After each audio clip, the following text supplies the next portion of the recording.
Hello, everyone, and welcome to Seeds of Defiance.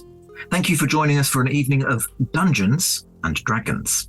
I'm Sean, and I will be your Dungeon Master tonight. We are thrilled to be streaming at twitch.tv/rolltogetherrpg. Seeds of Defiance is a continuation of the Neverwinter saga, a spin-off, if you will. We have 3 returning characters, but we will get to that in a second, and 2 new ones, as they explore the dark depths of Neverwinter Woods. But if you want any more than that, you're just going to have to watch. For those of you who are new to Dungeons & Dragons, everyone here will play a fantasy character in a fantasy universe.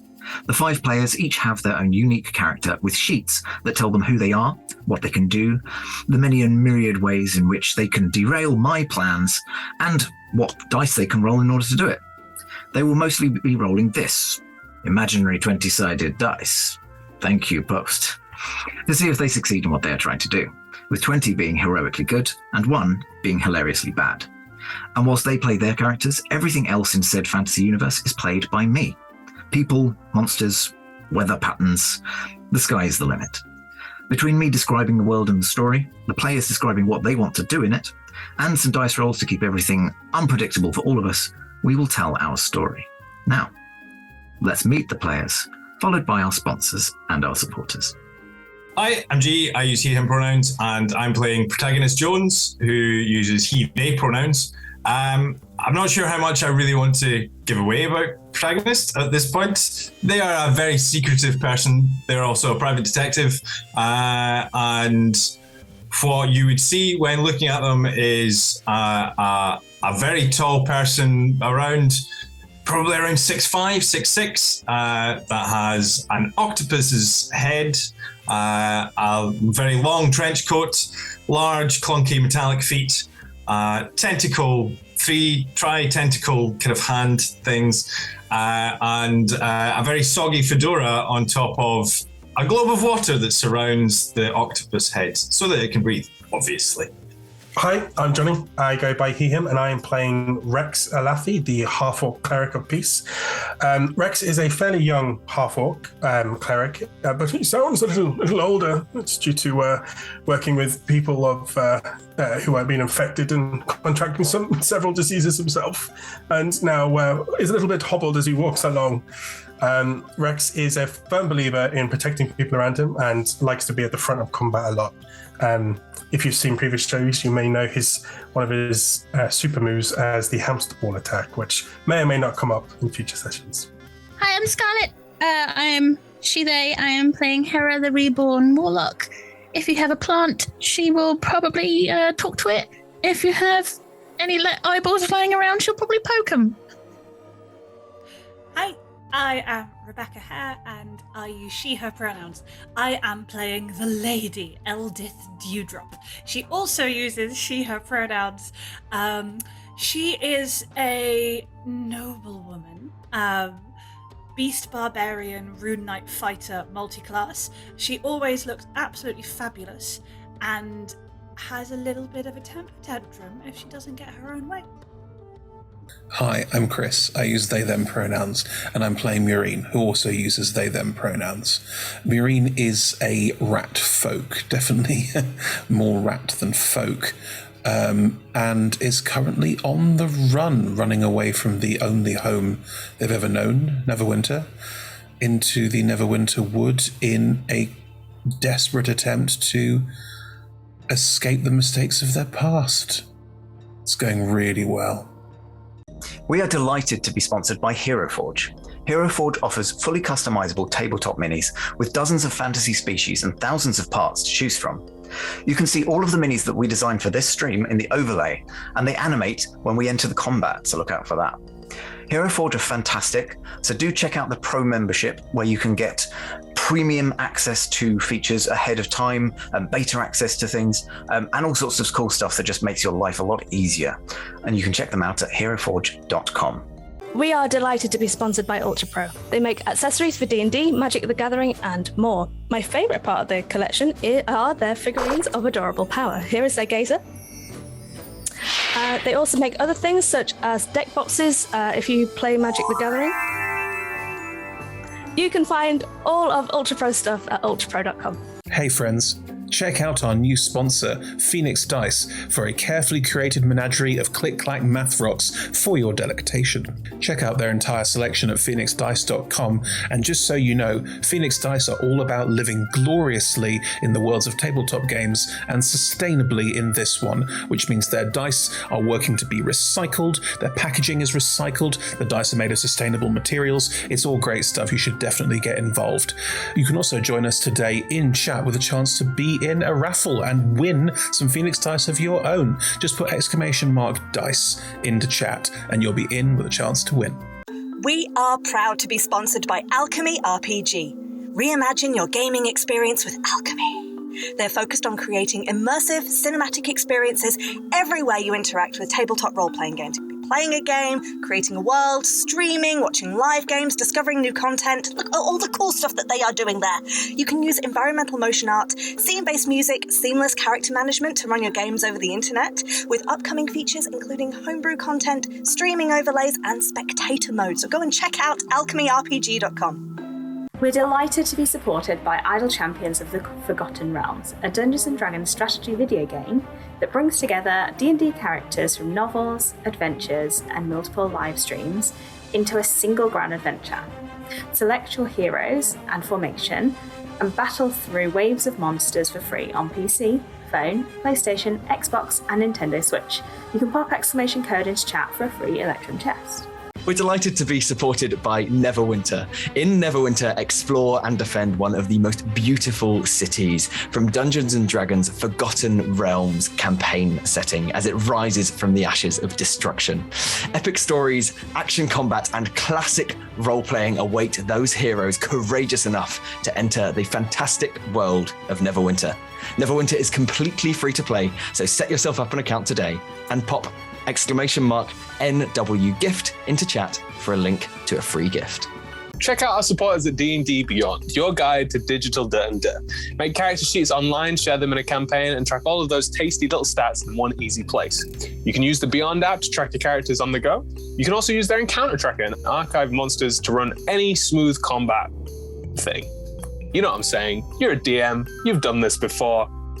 You know D&D Beyond is the place to go. You can also check out our character sheets with an ! characters in Twitch chat below. Check out our wonderful supporters, Elderwood Academy, who make beautiful bespoke gaming-themed gear, including hex chest dice boxes, spellbook deck boxes disguised as bespoke ancient arcane tomes, and scroll and codex dice tower and rolling tray pairings.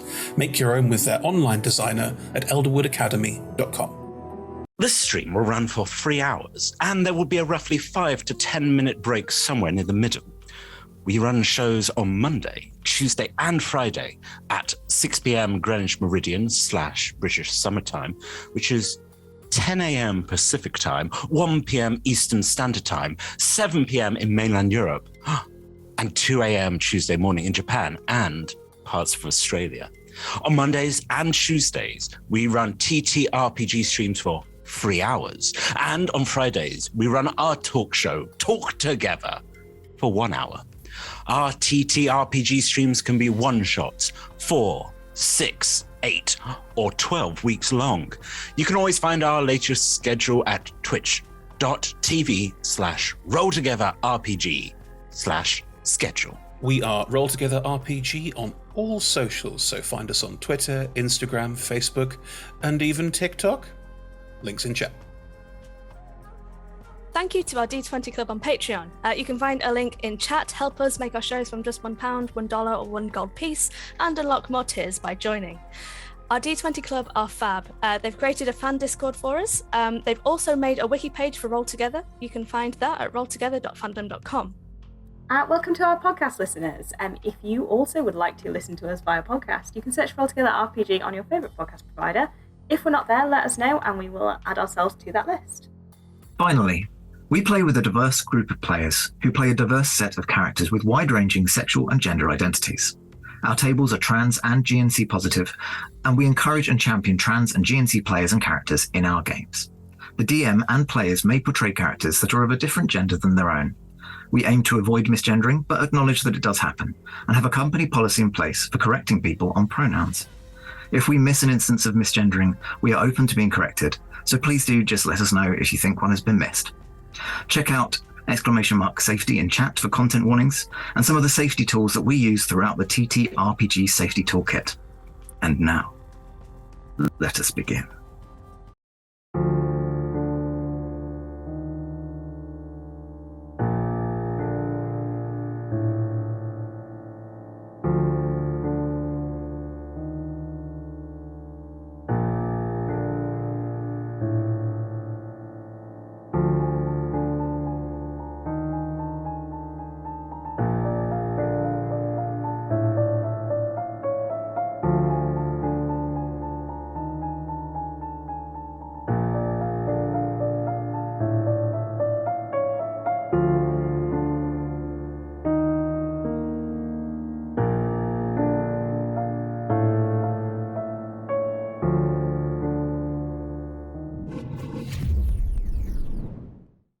Hello, everyone, and welcome to session 3 of Seeds of Defiance. Halfway. And, I mean, as Johnny pointed out last week, Defiant seeds have indeed been sown as the little kind of hooks have just been clawing their way into our players' skin and or fur and or trench coats.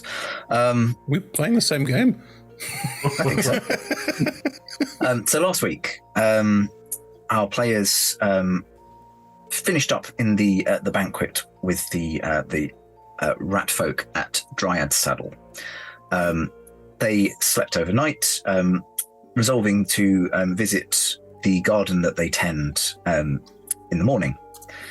There were a few conversations. Some got a little bit more confrontational than others, such as the dandelion call with Grave Mother. And in the morning, protagonist joined Slippery Jack on his morning kind of patrol route. A little bit of information was gotten out of Jack by a potentially persuasion would have been probably bullying. That's what it was. Yeah, maybe bullying. You bullied a tiny rat person. That's what you did. Yeah. Oh. But I'm a private detective. What do you want? But Jack became a bit more amenable after that point. So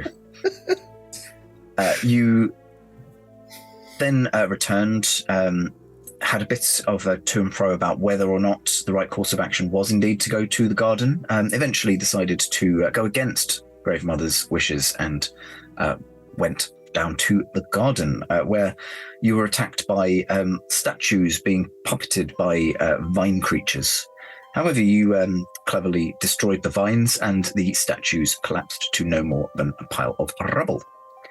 You made your way to the center of the garden, which is where we pick up as you see this large egg-shaped plant with many overlapping leaves. And you watch as these leaves with serrated edges just start to fold away, revealing the center of this plant, which has a kind of pinecone-esque stamen and two large pseudopod-like appendages rise out and hover threateningly over the plant. And therefore, I would like you all to roll initiative. Oh, Oh, no. Wait, me no harm. To be fair, I haven't taken any damage yet today, so you know. Of course you haven't. I'm DMing. Natural 20. What a Two of waste. you. Yeah. For Rex, Right. that's really good. I mean, to be fair, I just rolled a natural 20 as well, so getting them all Dex is out. +1. Okay. I mean, the one time that I actually roll well for Jones, and there's a whole bunch of other people that probably have better dex modifiers. Yeah, I rolled a 24. Okay, so anyone over 20? Yeah. Several of you. Yeah. What did you get? 24. 21. Anyone else over 20? Okay, Geez, you're not 20 or 20? Yeah. So Murine, then Rex, and then so G, you rolled a 20. I rolled a 20. On the nose. Okay. Anyone 15 to 20? 15. I was feeling good about that until you all happened. Scarlet? 16. Okay. I'm a rogue with the alert feat. I mean, so with a 15, you're going last, I'm afraid. It sounds How like. is that allowed? Yeah, that's not fair. Sorry. It's not quite Blade Singer levels of ridiculous, but you know. In that case, with your 24, Chris, you are up first. This plant has started to kind of quiver in a way that makes you feel like this is not a good plant. Bad plant. Bad plant. So it's a quivering eggplant, yeah? Not an eggplant. It's a plant shaped like an egg. Okay. Mirine's not self-confident enough to do something. I will look at everyone else and go, what are we doing? What are we doing? Seriously, anybody? No, I didn't hear any of you. Rex is just so amazed by an eggplant. About to attack. Okay, then it's go time. I've been saving this for a special occasion. Sean, I would like to cast Zephyr Strike on myself, please. Yep, love it when you do that. Marine will sort of crouch slightly lower to the ground, and it's like they're in wind, like there's sort of a ruffling around them, but they're not moving. And then they will run. How far to the? Can we find another name for it that isn't the quivering eggplant, please? I'm never going to get over it. The seed pod. Quivering seed pod. I'm not sure that's better. Could call it mother's flower. No, it's not better either. How far am I from the plant, Sean? How far away would you have approached? I was thinking in the region of like 30, 40 feet. What's best for everyone else, because it doesn't matter to me. Doesn't matter to me either. 30 feet means anyone who's doesn't want to dash can get into combat, so that seems wise. Happy with that. Okay. I'm going to run in and can I reach the stamen without does it look like if I run past the serrated edge leaves there's going to be problems? Like, talk me through this, Sean. Like, what is it? What is an area to attack that looks bad, that looks like a sort of good like bit of it to properly chop at without putting myself in harm's way? I mean, the tentacles look like they could probably reach you even outside the radius of its leaves. So doesn't really matter. Yeah. Cool. I currently, because I've cast Zephyr Strike, have a movement speed of 70 feet. So I'm going to hop, skip in there, probably try and sort of dodge and jump around the leaves. And because of Zephyr Strike, it is very acrobatic. There's like a flip around something, and then I'm going to try and sever one of the things that's come out and looks like it's going to attack people. I know that probably won't work because of D&D rules, but I'm going to do that in game terms. Yeah, good. 2 attacks, 'cause Zephyr Strike's a bonus action. I won't pop Zephyr Strike off yet. I'll save it so I can move better. Right. We have 23? 23 hits. And 15. 15 does not. Cool. So 1 hit, so all the sneak attack kicks in, so we are good. It hasn't had its turn in combat yet? It has not. Yes. So, okay, the short sword is 1d6. My sneak attack is 2d6. I will favor to foe it because why not? I'm still concentrating as well. Sorry? I'm still concentrating if it's been within 10 minutes. Oh, holy weapon's still up as well. Yeah. Yeah, most likely. Okay. It's an hour, isn't it, actually, for holy weapons? God damn it. Okay, so that's 1d6 for the sword, 2d6 for sneak attack, 1d4 for favored enemy, and 2d8 for thingy. So that's 4d8, 66, and 2d4 plus 4, yes? Sounds right. Yeah. Right. 1, 2, 3, 4. Oh, that's a lot of dice. 36 points of damage. Okay. And as I have Zephyr Strike up and I'm therefore like the wind, I will run up, I will cut out at it, and there'll be sort of a strange side flip as I go to avoid any kind of attacks opportunity, because Zephyr Strike gives me that, and I'm also mobile, and I will run past it, so I'm on the other side of it and out. I can get 40 feet away from it, so I shall.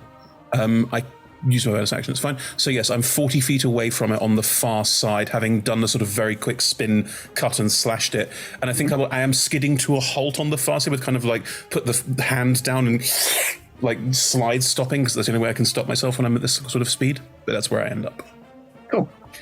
Is that everything on your turn? You're throwing my pen. Oh no. If it has 40 feet of reach, I'm going to be so annoyed. Don't worry, it doesn't have 40 feet of reach. However, at the end of your turn, I'm taking a legendary action. Sure. The plant suddenly starts spinning and burrows down into the ground, and then bursts out of the ground directly behind the rest of the party. So you know we're actually 70 feet away from it. I can still reach it. That is the action it takes on its turn, meaning that Rex, you're up next. This is kind of thematically perfect. So as this... Johnny, wait. It's behind you! I'm done, thank you. Which ties in perfectly. It isn't. So as this thing burrows, and Rex hears Marine shouting, "It's behind you!" Rex turns around and in a panic goes, "Oh!" And there's like a shockwave of kind of ghost like fog which erupts from him and spreads out in a 30-foot radius. Mm-hmm. And I have learnt my lesson over many occasions with you, Sean, and I cast Aura of Purity, giving me and everyone within 30 feet resistance to poison damage.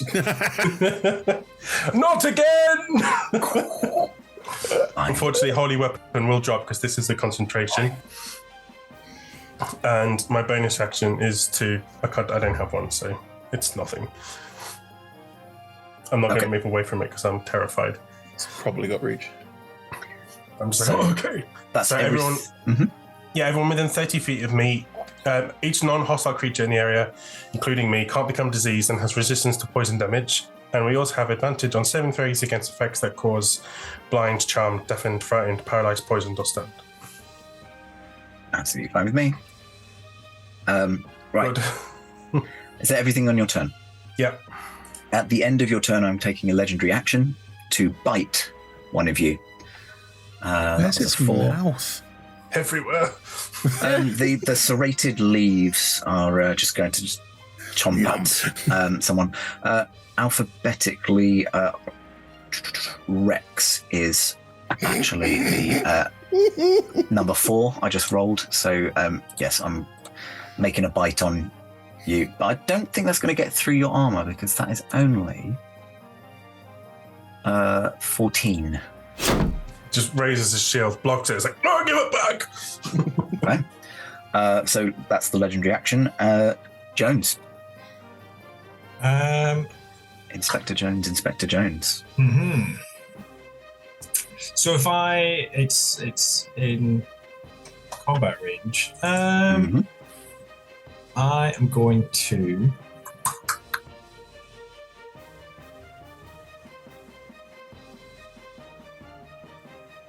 I will bonus action cast Branding Smite. Yep. And then out from like a slit down the side of, or kind of 3/4 angle of the trench coat, another sort of like mechanical arm, like quite thin, like slides out, and a blade like flick knives out from it, and it's a moon-touched blade, short sword blade. And yeah, takes my attack and extra attack. Yes, I do have that. And takes 2 swipes at, I guess I will say the leaves of the plant, because that's what's just been trying to bite. Absolutely fine. So one of them is 14 to hit. Does not hit. That does not. The other one is 24. That will hit. So Go, Gadget Sword. Go, Gadget Jackknife. That and then Different tone from the kids' cartoon, isn't it? a little bit. Go, Gadget Gun. So that's 21 points of damage. 20. Oh, and I have what's my other thing? My Arcane Jolt. So that's another 6. Another 8. So 29 points of damage all in. Nice. Cool. All right. Anything else on your turn? That's my whole turn. Like, if it'll get an opportunity attack if I move onto it. I move. Yes, it will. It will. Yes. Then I'll stay where I am. Okay. I am going to take another legendary action to bite. This time, nope, it's number 4 again. It's Rex. Jesus, Sean, I mean, what's Johnny done to you? I do it completely randomly. This is a dirty 20. That hits. Okay. Unless... So... No, that hits. I swear, if you try and one-shot me again. I'm trying to one-shot you again. Mm-hmm. That You've only got like is 30-odd hit points on me. 13 damage. I now have less. Hissing. I did still have my 9 temp from my Inspiring Leader, so that'll take it down to 10, yeah? 13. Wait, I think it was 19 damage. No, it was 13 damage, so you've got you only lost 4. That is, however, its turn. Legendary action. Yep. It regains its legendary action abilities at the beginning, and it's going to make its 3 attacks. So what I'm going to do, I'm going to roll another d4. And this time is whoever isn't going to get hit. Interesting. And it's another 4. So yes! You do not get hit. And I'll just roll a d6 and halve it to work out who gets the bite and who gets 2 pseudopods. I don't mind. LD, you're getting bitten. Hera and protagonist, you are getting slapped. Slapped. So I'll do the bite first. That is a 21 to hit you, Rebecca. Yeah, that'll hit. Okay. And that is... Are you still in triple figures hit points wise? No, but still in the 90s, so it's okay. Oof, that was a big hit, though. That is 29. Okay. This is why all of you should roll worse initiative, so I can rage, people. Never mind. I mean, I got a natural 20 as well, so you needed to beat the plant more than your friends. Right. Alphabetically, this is Hera's attack. That is a 21. Yes. Oh dear. Yes, it does. That is maths. 12 points of bludgeoning as you get hit with this pseudopod. You are also now grappled, and the plant kind of lifts you up towards its maw. Everything wants to hug me. Yeah. Because you're definitely the least tasty out of all of us. Right? Because you're undead, no other reason. So yeah, you are grappled and you are also restrained. And this is going to be the next attack against protagonist. Not so good. 17 on the dice. That hits, but with my reaction, I will. Force shield pops up and it bounces off. No worries. You have to teach me that one. Go, gadget shields. That is all 3 of my attacks, so it is now Hera's turn. Okay. DM, I would like to analyze this plant as much as, since I'm right in the cuddle of it, I'd like to try and just look it over and learn as much as I can to assist others. If that takes up my whole turn, then I don't mind. I'm not that cruel. I will let you give it an assessment. I will make you roll nature for it, but... Thank you. Oh, that's so close to a 20. Wah, wah. It's an 8. 8. In total. Yeah. This one's new. You don't recognize this one, or at least you don't remember anything about it. So it possibly was a plant that Grave Mother was working on, or just cultivating before you left. So you don't remember, unfortunately. Damn it, Mother. It's called Seymour. It's called Audrey. The third. Audregine. No. I like that. That was good. Audregine. I was going to toll the dead, but if I'm being cuddled, it's not grappled anymore. It is cuddled. It has a lot of hit points, so you would get to roll the greater of the dice. Yes. Yeah, I would like to do Toll the Dead, please. Cool. Yeah, it has to be a 14 wisdom, please. Wisdom. Is it a wise plant? So wise. It has a beard. I'll give you a hint. I'll roll something with the same modifier. That's a crit. Oh, wah. Sorry. It's a cantrip, so it doesn't take anything, does it? No. Oh, dang it. Should be. Okay. Anything with your bonus action? No. Okie dokie.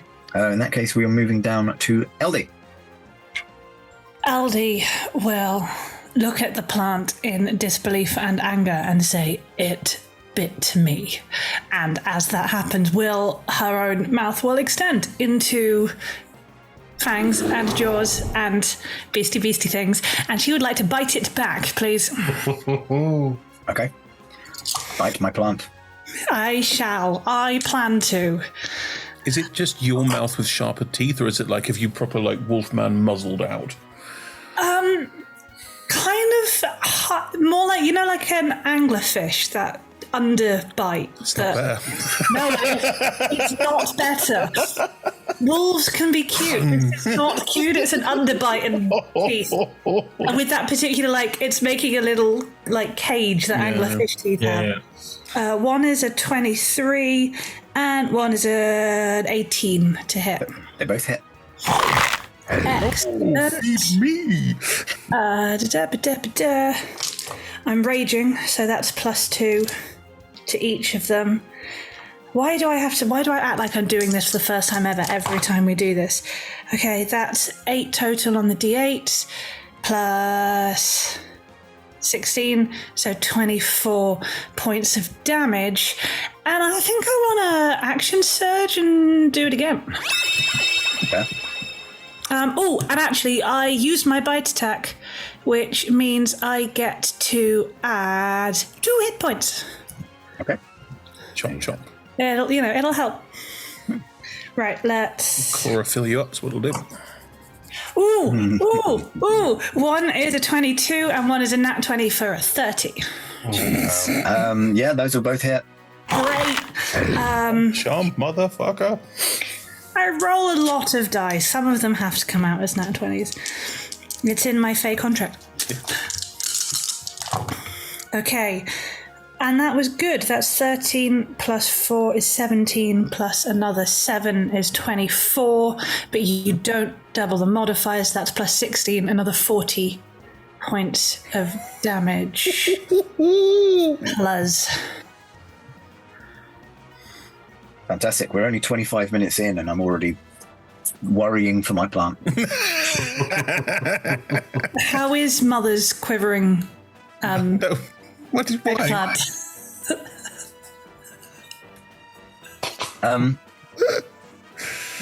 Looking pretty badly damaged at this point. Should have left it in the drawer.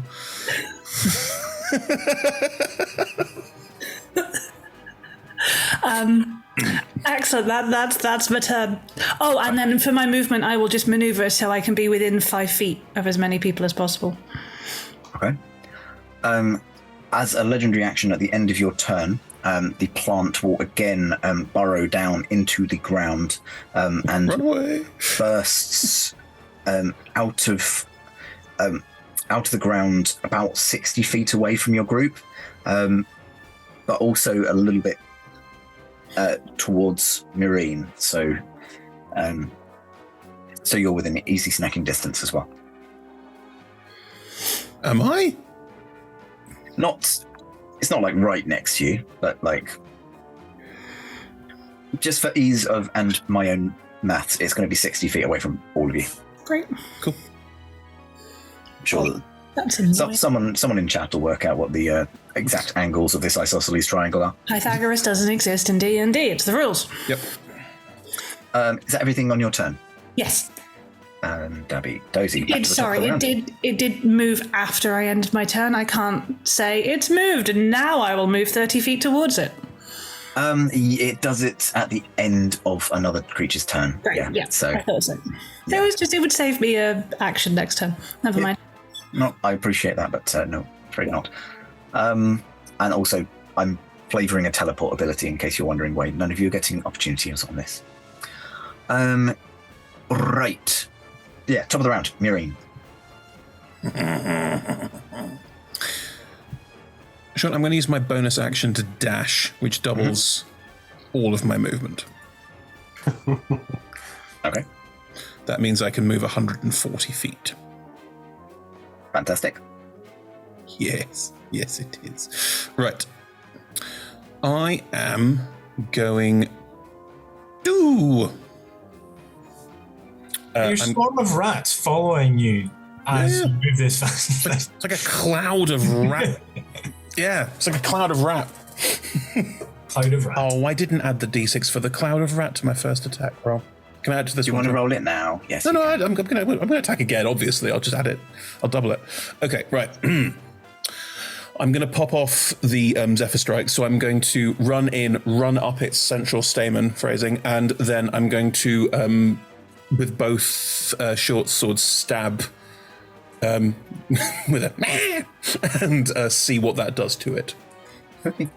Yep. Roll me your attacks. Okay, so I roll with advantage because I popped off the attack. I'll do that first. Mm-hmm. Come on, crit.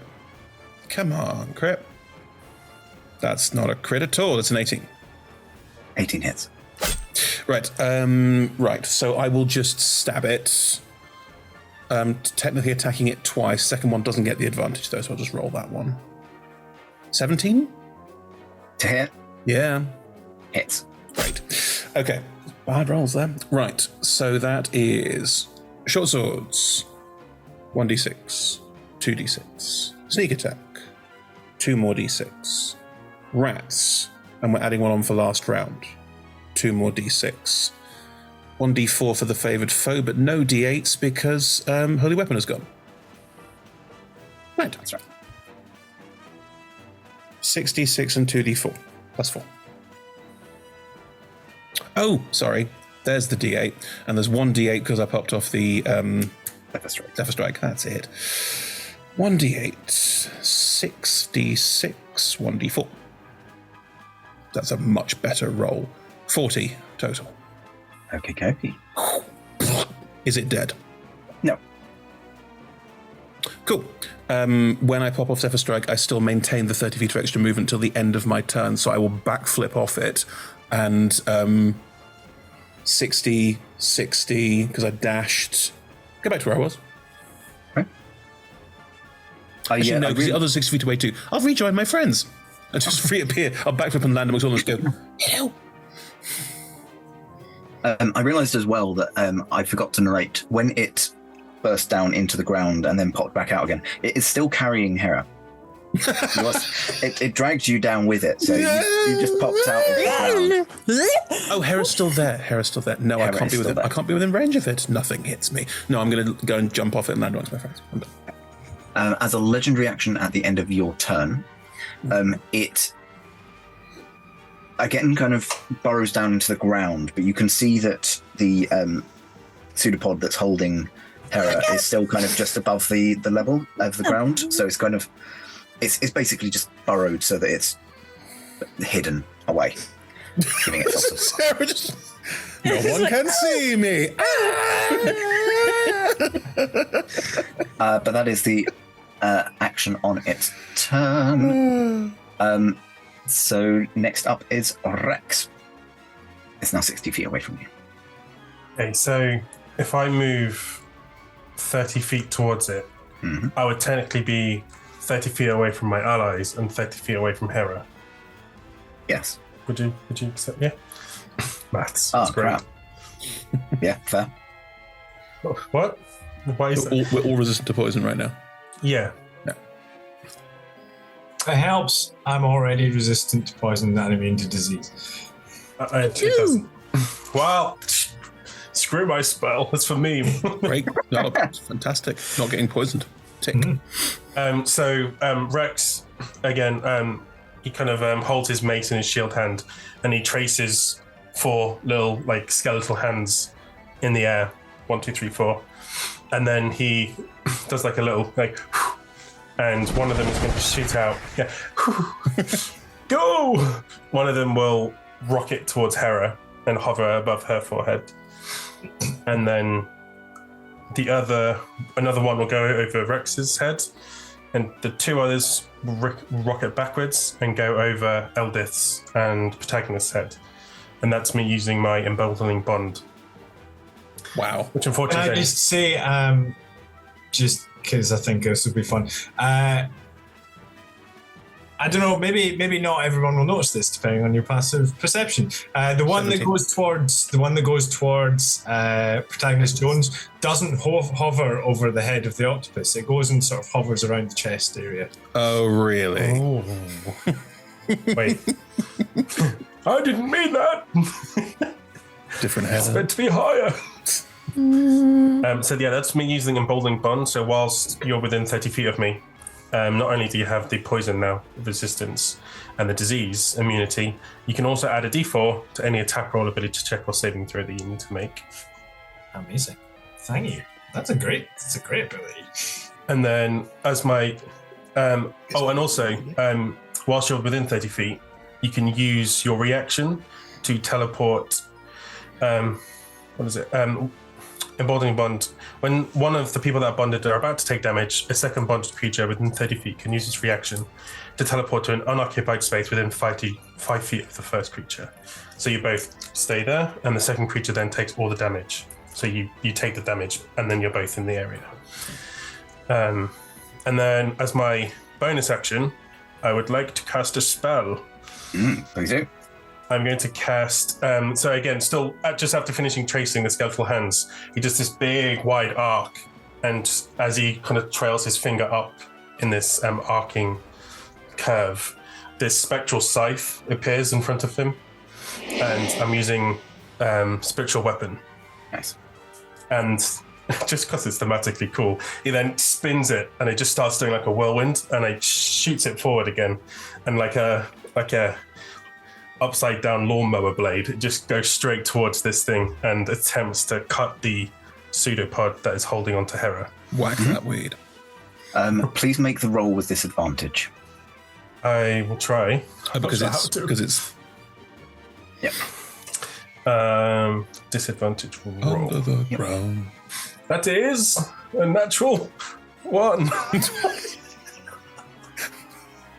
No, don't hit Hera. I'm not that mean. Oh, damn it! My first time attacking, and I end up. That's okay.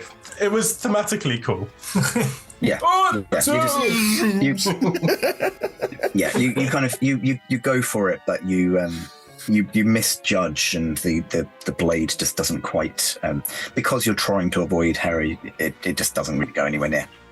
And then it'll hover. After I've made the attack with it as part of the summoning, can I still move it? I'm not. Oh no, it's not. It's a bonus action to move it, isn't it? Yeah, you're right. Yeah, on the next turn. Okay, next turn. That's fine. Okay. Is that everything on your turn? Movement, action, bonus action. Yeah. Fantastic. In that case, protagonist, it is your turn. Okay. So it's like the main body of it is under the ground. Yeah.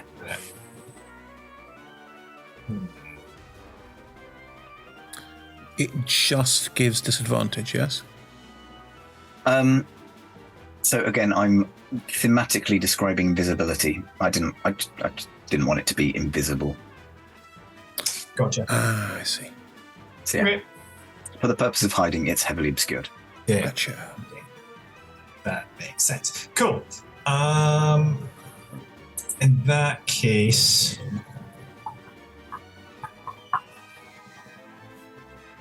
yeah, I'm just going to take some attacks at it. Please do. The sort of so the arm with the blade like folds up and like flicks back inside the jacket, and what people have seen before, the kind of crossbow head comes out and like clicks and pops open, and I had a spell I was gonna do. One of your smites? I'm just checking the wording of Conjure Barrage. Is that where you fire one and then it splits into loads? Yeah, basically. Yeah. Oh, Georgie has that, and I misread it as Conjure Badger, which I think would be a very different spell. Old Georgie does not need Conjure Badger. He already has a mechanical rat.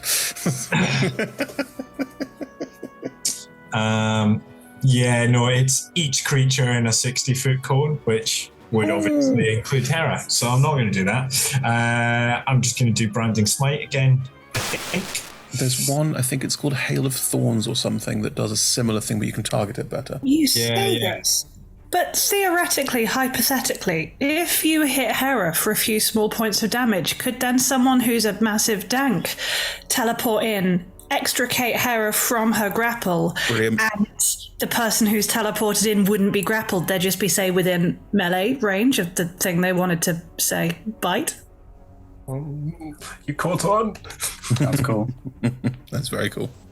It also is a saving throw as well, actually. But that's fine, because if it's quote unquote invisible, that's a what I saving mean. throw. Yeah. So that's better. So yeah, okay, cool. Okay. So yes, I will take. Again, it's shit. My first one has to hit. Okay. I've got 2 attacks, but no, because I attack as part of the spell, so I don't get my extra attack as well. That's fine. Okay. But so I get the D4 from Rex's thing to add to this attack. Do you have to hit with the attack first? Sorry? Do you have to fire and hit with the attack, or is it just you attack?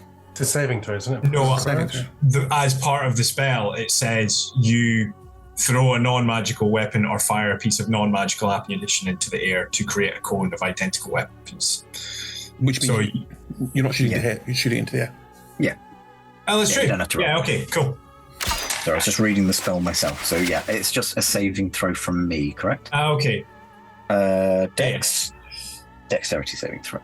That means I don't get to add my crossbow attack onto it. No. That's fine. Okay. Right. So yeah, it's a saving throw. ignore the type of save that this is. I'm just doing it for the modifier. That is a 13, but I'm going to use a legendary resistance. So that's as a pass. Yeah. Still take half, eh? I think so. Yep, half as much damage. So... Does Hera need to roll this as well? Yes, I guess so. Will do. Dexterity save, please. Is that a disadvantage since I'm cuddled? Restrained. Restrained, yeah. Yeah, restrained. Sorry, Ellie's going to take it. Yeah, disadvantage. Okay, on dex save. Cool. Burp. So it's 11 points of damage. 100. Is it 11 after it's halved, or is it I rolled half of 11? Okay, so 5. I rolled a 5. That does not pass. Oh. Don't take the damage. I will poof in and swallow 11 points of damage and plonk myself going hello into Hello. Harry, you are now. I hope this is okay. Yes, I think do you have to be willing? I don't know. I give consent. Tell me if this is not okay and I won't do it. Is the best way of working that one out. If you are happy to, you are now 60 feet away from giant plant friend. You don't swap places. You go within 5 feet. You are now there. She is still restrained. That hasn't changed, but you're just... Great. Well, I have taken your damage, and you have a friend now. Thank Thematically you. speaking as well, like inside the aura of purity, I just envision you kind of turn to the shade that just like flows through all the shadows and mist, and then appears up next to Spocker. Lovely. Does the anglerfish jaw make you talk weirdly? Not really talking, more biting and You're raging. tantruming. Imagine an fish stamping her foot, and you're getting there. That all is happening during... Fish and heels. That's all happening during Jones's turn. Is there anything else that you're doing on your turn?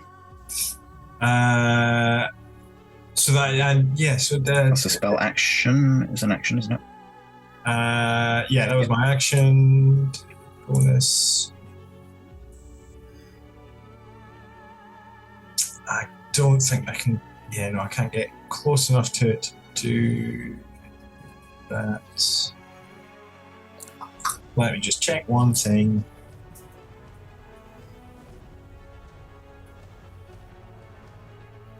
Yeah, no, nothing. I can't do anything useful or interesting with my bonus action. Okay. In that case, after Jones, it is the plant's turn. Get out of the ground. And it is going to rise out of the ground. Its many serrated leaves angling towards LD. Remind me if you taking the damage, it didn't get Hera out of the vines, did it? Just okay. That is absolutely fine. I'm going to attempt to grab LD.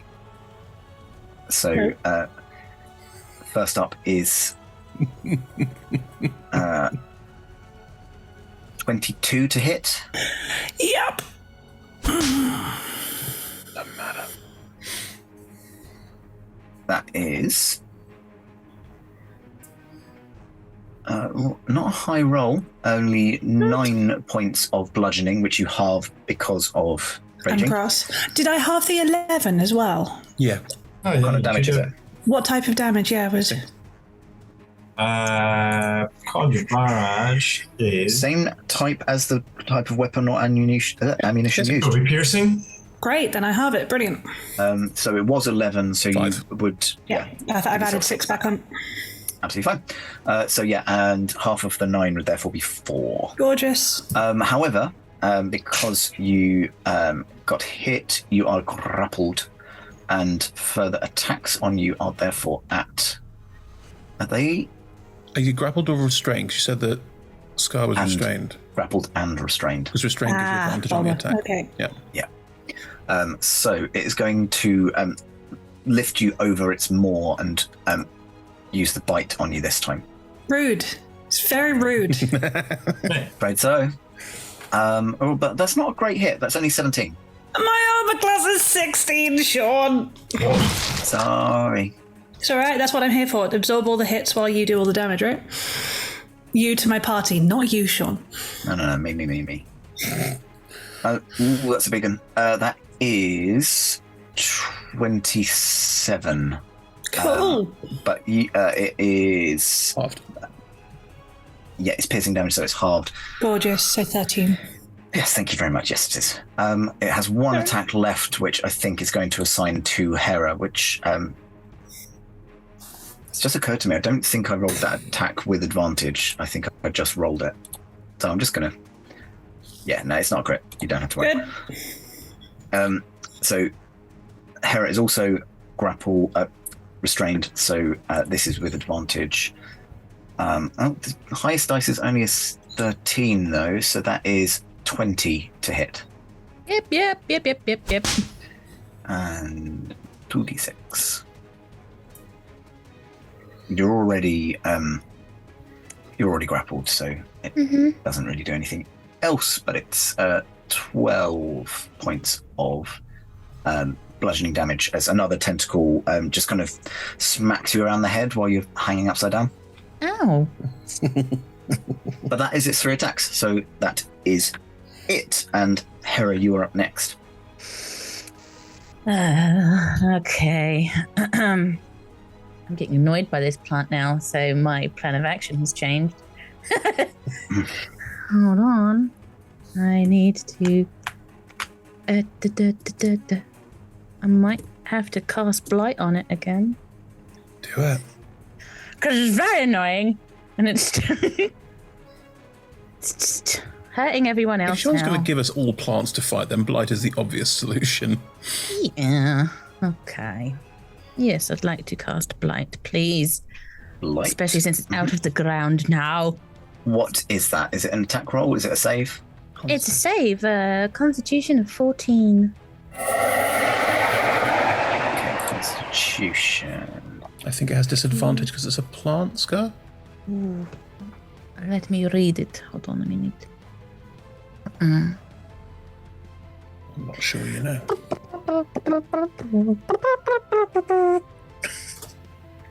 Rainbow? Why am I singing Rainbow? It's disadvantage. Disadvantage because it's a plant. Okay, so I'm rolling 2d20. Obviously, this is just going to add it, but so the lowest of those is a 3. It's plus 8 for its con, but that still only makes it an 11. Full damage. Legendary resistance. It's alright, it's still half. Alright. So it's half of max. Scar, you don't roll. It's half of max. Oh, half of 36. Okay. No, Scar, it's half of max. It's max damage because it's a plant. Oh. How many? 9d8. Right, 9a, 72. 92. It's still 36. It's 36 instead of half of 36. Yeah. Yeah. Right? Carla was just so far ahead of all of us. My math skills are growing. Yeah, it is. Looking... It's still alive. Yeah, it's still alive, but it's looking quite desiccated, as if it's kind of been dried out in the sun by this particular blight attack. Is that everything on your turn? Can I try and wiggle out? Or is that a whole action? It's an action, yeah. Okay. I remain dangled. Bonus actions, anything like that? Okay. At the end of your turn, it once again kind of retreats into the ground, attempting to avoid being hit anymore. Motherfucker. Nice. LD, is your turn, and you are also grappled. And restrained. Right, Hera was able to attack. This means I am able to attack. Yep, you're still able to attack. Is that disadvantage? It's a disadvantage. You're restrained. It is anyway. Yeah. Great, Oh. that's fine. It doesn't matter for you. Reckless attack. Doesn't matter at all. Yeah, that's what I was thinking. Yeah. I'm gonna use my bonus to use my Giant's Might, just to get that extra damage in. Because it's not a bonus to reckless attack, you just declare it, right? Yeah. Great. And it's going to hit me regardless because, you can't double advantage. So, I'm going to reckless attack to get back to a straight roll. Might as well. That is 25. Oh, no, I have 2 rolls. So one of them is 25, one is 24. Both hit. Great. What do I add for the Giant's Might? I add another D6 total. Debades, that's 2d8 plus 16 plus a D6. Oh, that's very nice. That's an 8 and a 5 is 13 and a 6 is 13 plus 6 is 19 and then plus 16 is 35 points of damage. That's maths, right? Yes. Sounds about right. Tell me how you do this. Crunch. Is its mouth somewhere I can access with my mouth? I would say that the Giant's Might has kind of grown you enough that you can kind of scrabble through the ground to reach in and pluck it. Now, I am not a dog owner, so correct me if this is wrong, but if they're being very misbehaving, you can hold... I'm not saying you should, but I don't know, but you can hold them shut, right?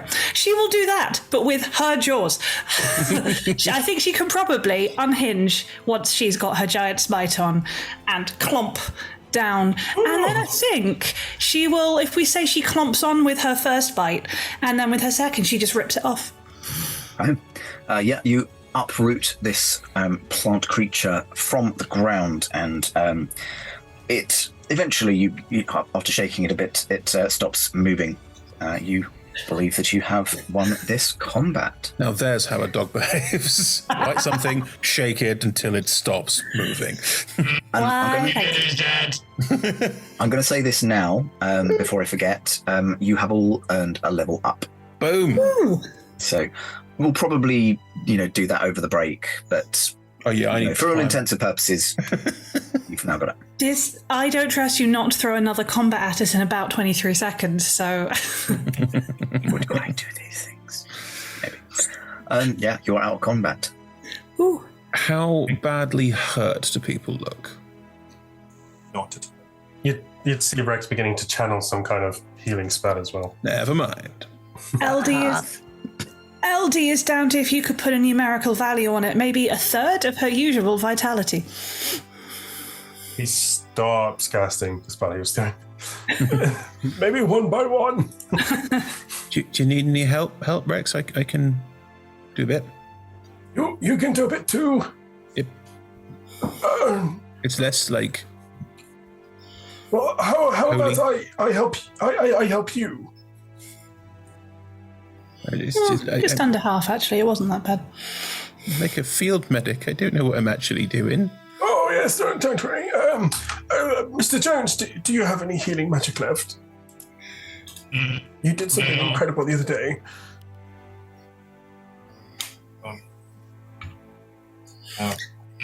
I would need to rest before I could cast that powerful spell again. Oh, no, not to worry. Well, LD, before you cast anything, LD will, rehinge her jaw and shrink it down to a normal... Well, first she will use it to bite off the things entangling her and Hera, and then reattach and shrink down her jaw, and then go, you're very kind, Father, but I could just, have a nap. I'm fine, and I don't need a nap urgently. Look, I'm fine. You need more than a nap, my girl. We could what happened to your jaw? Oh no, that just happened. I don't quite know why. No, it doesn't. It really doesn't just happen. It was really cool. It was cool, but is it painful? You didn't seem freaked out about the claws. Are the teeth worse? No, it was more the detaching. The teeth are significantly worse, yes. Thank you, I grew them myself. We could take a break if we want. I could have 5 I can maybe sit down for an hour. Just But chill also, we've had 2 fights. I definitely have a third one in me before we go to sleep. You know, I don't, there's no urgency here. I feel like we've just woken up, to be honest. It wasn't too long ago since I was cuddle puddling. We could sit down for an hour. That could be nice. Hera probably needs some time to emotionally process her mother trying to kill her. So, yes, we should talk. Perhaps Marine and I can do a spot of healing, and we sit down and just take a quick breather. If we're taking an hour, then I should probably save it for like dire straits. Oh, is it something is it not something you can do often? It smells pretty bad. It smells bad. Oh, okay. I am concerned, but also very intrigued. I press to digitate, Mireen. Just fluff up the fur, just puffball. I'd waddle over and retract the aura of purity back up so that it's not misty anymore. And then is Hera prone, sitting on the floor? Hera is literally sitting on the floor, like picking at this plant, just sad zombie face. Oh, come and kneel down. Hera, are you okay? You kind of went underground for a few seconds there. It was very strange. I was terrified. It tried to eat me. It did, but it got eaten first, it looks like. Just side-eyes Eldith. Oh. That was very cool. It was, but there's a lot to talk about because I did have an idea to not kill it, but we weren't given the opportunity to, and obviously, Mother's Garden, an important-looking flower. I am here for you if you need help with your next conversation. Is what I'm trying to say. I didn't want to kill it. No, neither did I. And he gives you like a fatherly rub on the shoulder, and I know we're going to be resting, but he'll cast Cure Wounds on you as well because he doesn't like seeing you in that. We don't need to short rest necessarily. Just from a gameplay perspective, all of Scar's stuff restores on a short rest. So yeah, might be nice.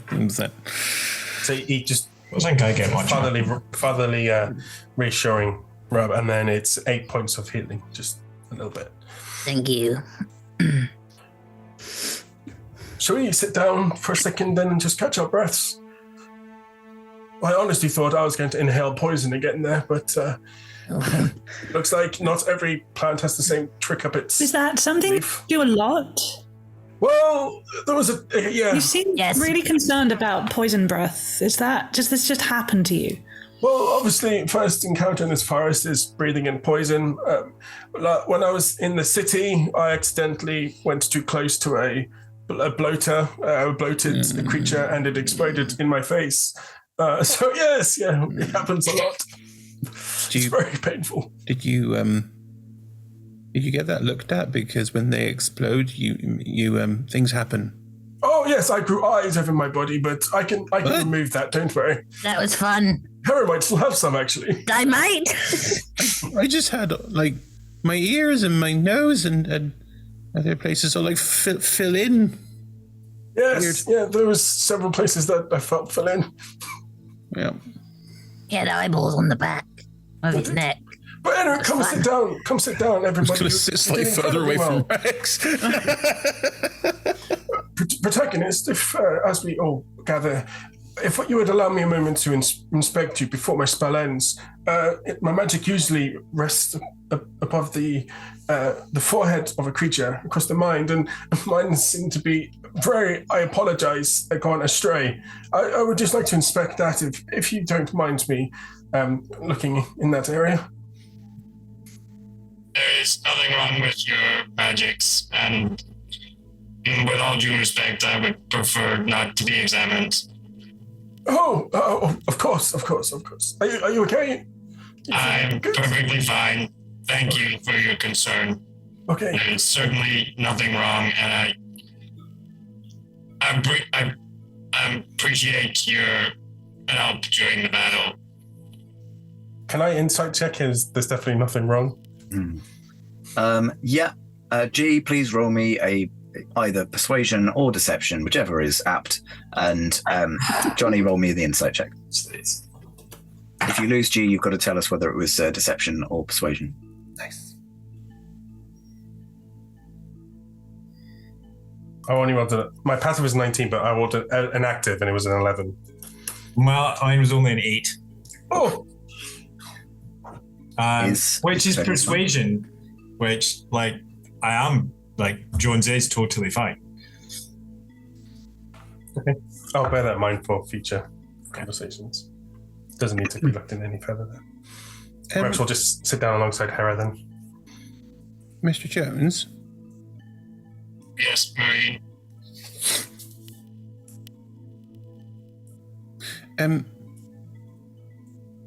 You don't need to tell us if you don't want to, but you're you've been. We're your friends, and I'd like to get to know you better, but I don't know how to ask questions without wondering if it's going to be rude to ask questions about your head not being where your head is. I think.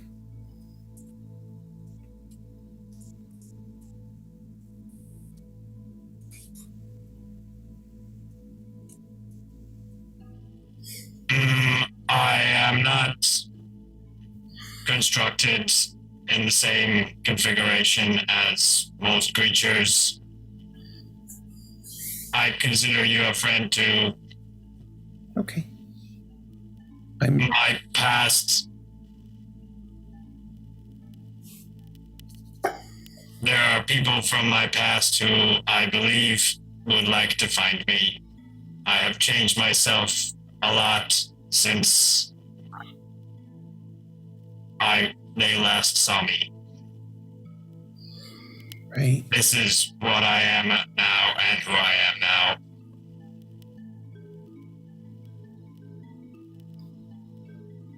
Miriam is now thinking about wearing an octopus on their face.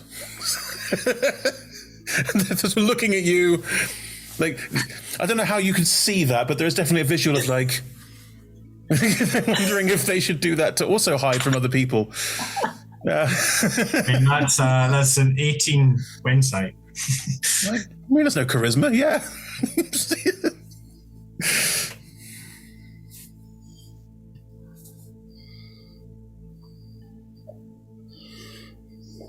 So, firstly, you may all press the short rest button, use as many hit dice as you like, all of that fun stuff. That is not going to be broken. And yes, you will get your level up as and when you have time to do so. During the rest, and I think it's fair to say that Rex, followed by Murine, followed by Protagonist, and then kind of Hera and LD, will slowly become aware of your surroundings a bit more as you, take the time to kind of take in everything that's going on. You notice that the garden and the forest at large around you seems to have lost some of its luster. Everything seems just a little bit less green, a little bit less verdant. The statues that are dotted around this garden no longer look quite as magnificent as they did previously. The stone, although porous, appears to be less of a fine slate and now more of a kind of dark granite. Even the sky just seems to have lost some color.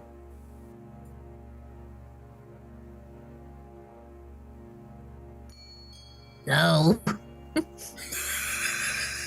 We need to get another bulb. Do you all see that? Coloration differences? I mean, how far does your blight go, Hera? It shouldn't go that far. It doesn't affect the sky, okay? Can I make some sort of roll to see if I can tell, like, if it's the blight, if it's some other cause to this? What's okay? If your instinct is you want to look into whether it's the blight, I would roll Arcana.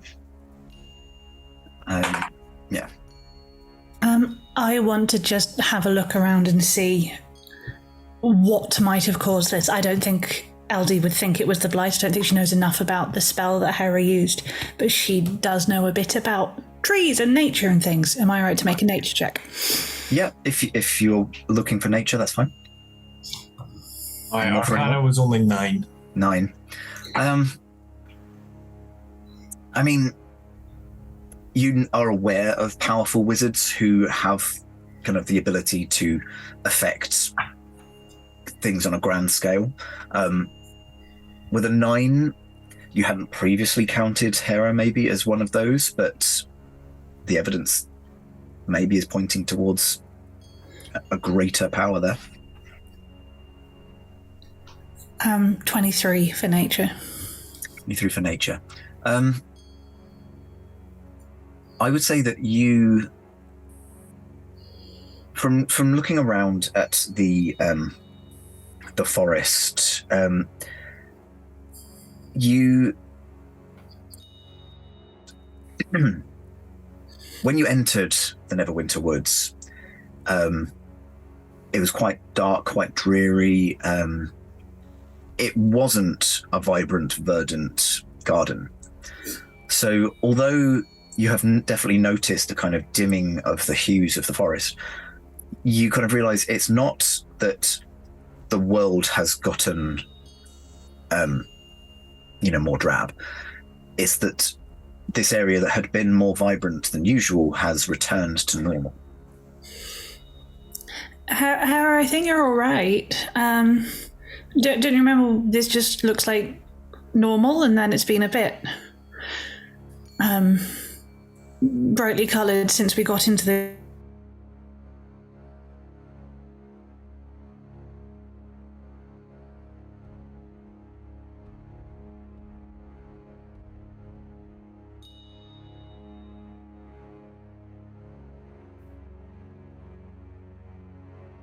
seem to have a personal grudge against you, so maybe this is for the best? Oh, just like picking at the plant thing again. Like, you can make your when you find your home, you can make your own pretty garden that won't try and eat you, and then you have the best of both worlds. I could even loan you one of our gardeners if you wanted. They're very good. Oh, that sounds nice. LD will do that, like, there, on the shoulder.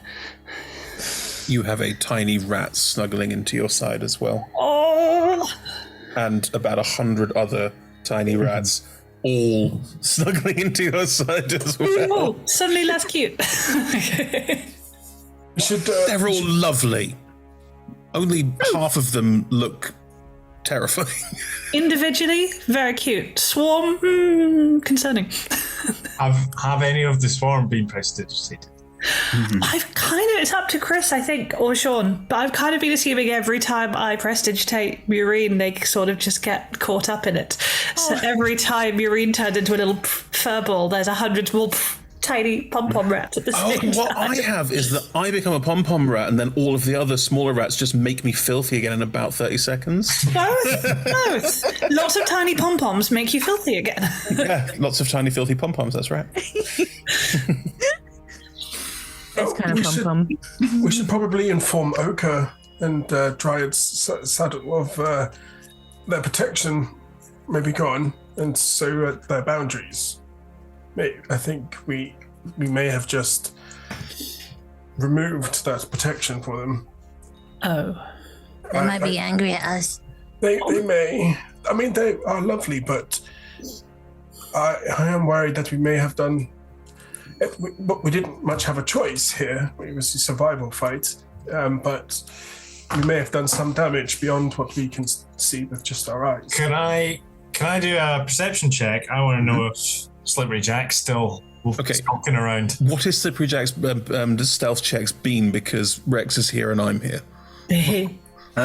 I mean, the last check that Slippery Jack Actually, made... wait, I've got a better test. Go on, Protagonist Jones goes, Perhaps Slippery Jack is still skulking around. I'm not skulking. You, That's so good. You don't hear anything. I will, however, say, because of particular people's high... I mean, actually, the last stealth check I made for Slippery Jack was only an 11, so anyone who beats that would have been aware of a cloaked figure leaving the vicinity towards the beginning of your rest. He went that way. Maybe he'll be informing the village. It does leave me a bit uneasy not to see them safe. But maybe this is good for them. They can leave without, if there's nothing for them to protect, for the mother to insist that they stay. Maybe she won't mind if they leave now and they have a choice. Neverwinter's right there and it's great. Well, it's all right. Oh. They might need protection on the way out. Does anyone know wardens or rangers or anyone who would be able to maybe help? Any trusted friends or allies within the city who could come in and assist whilst we depart? can I roll a history check? See if I've got any associates or people I know. I mean, I rolled a 3. I would ask the clergy, but this isn't... Not in this vicinity, no. There was a wizard magic person in Neverwinter who was my friend, but they were talking to those were-rats, so I don't know. Maybe? Oh! They've got a golden hand, so they're quite easy to see. Oh! Jack... No, it wouldn't be Giacomo. Who was it? Eltrion, maybe? Yeah, that's Eltrion. It. Yeah, you know Eltrion! Yep. We know. Oh, we know him also. very well. Okay. They could go and talk to him? He'd like that? That's actually an incredibly good idea. Could be with our friend still. Yeah. And what was our friend? Our friend went with him. Our friend. I have the memory of an old man, and he's I'm a Zemble. Jakarth, you could always ask Jakarth. Are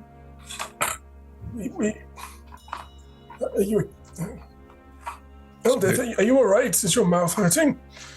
No. I mean, yes, I'm all right, and no, my mouth doesn't hurt. Okay, my dear. Do you need some food or water? I mean, always, but not specifically right now. I don't know why you're asking. Oh, just, here we go. I hand you a ration. Thank you. I share it with the brats, confused.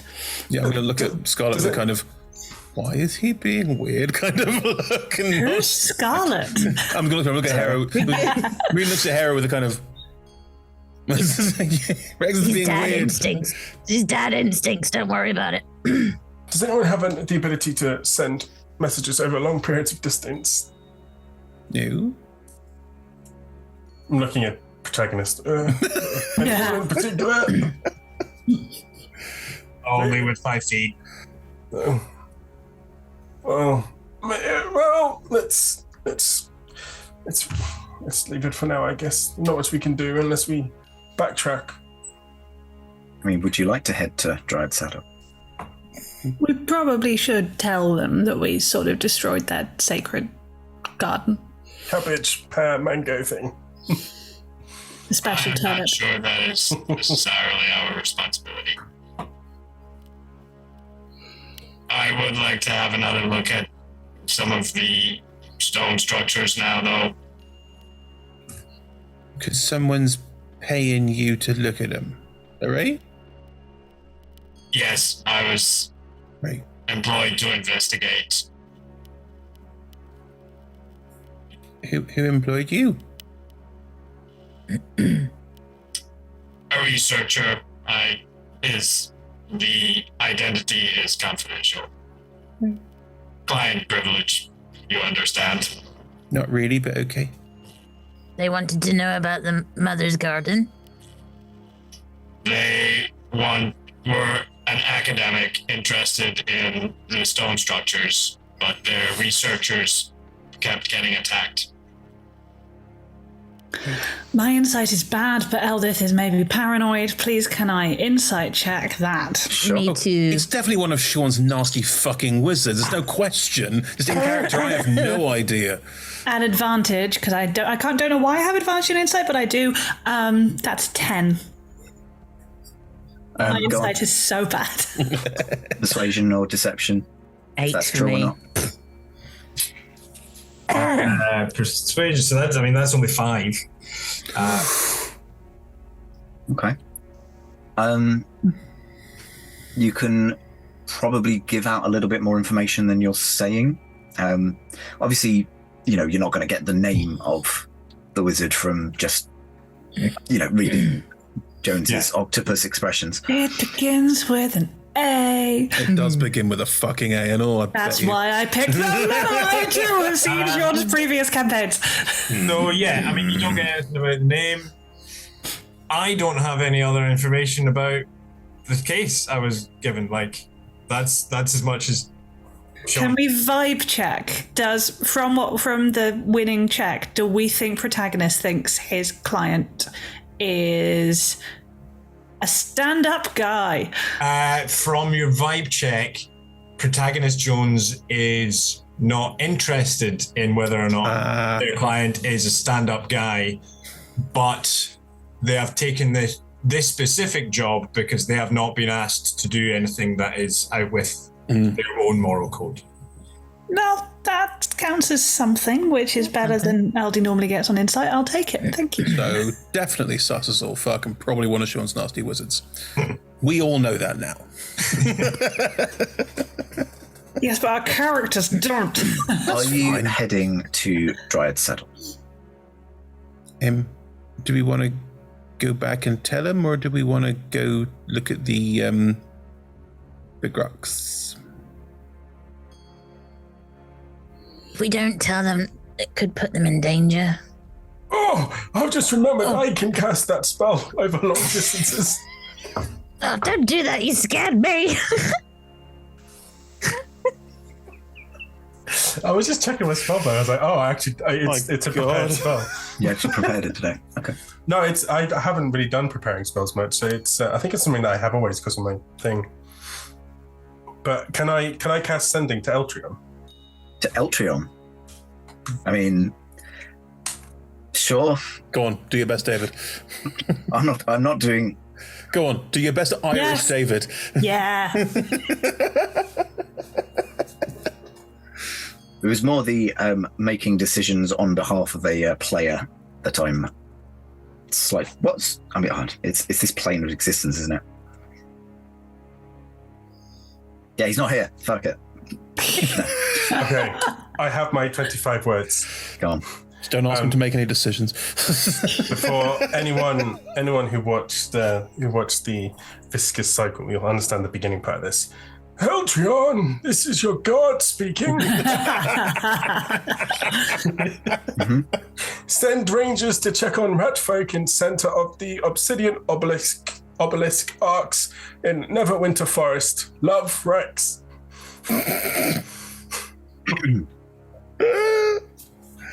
Good to hear from you, Father. You might have to be a little more specific about your location than just Neverwinter Wood. We'll stand by.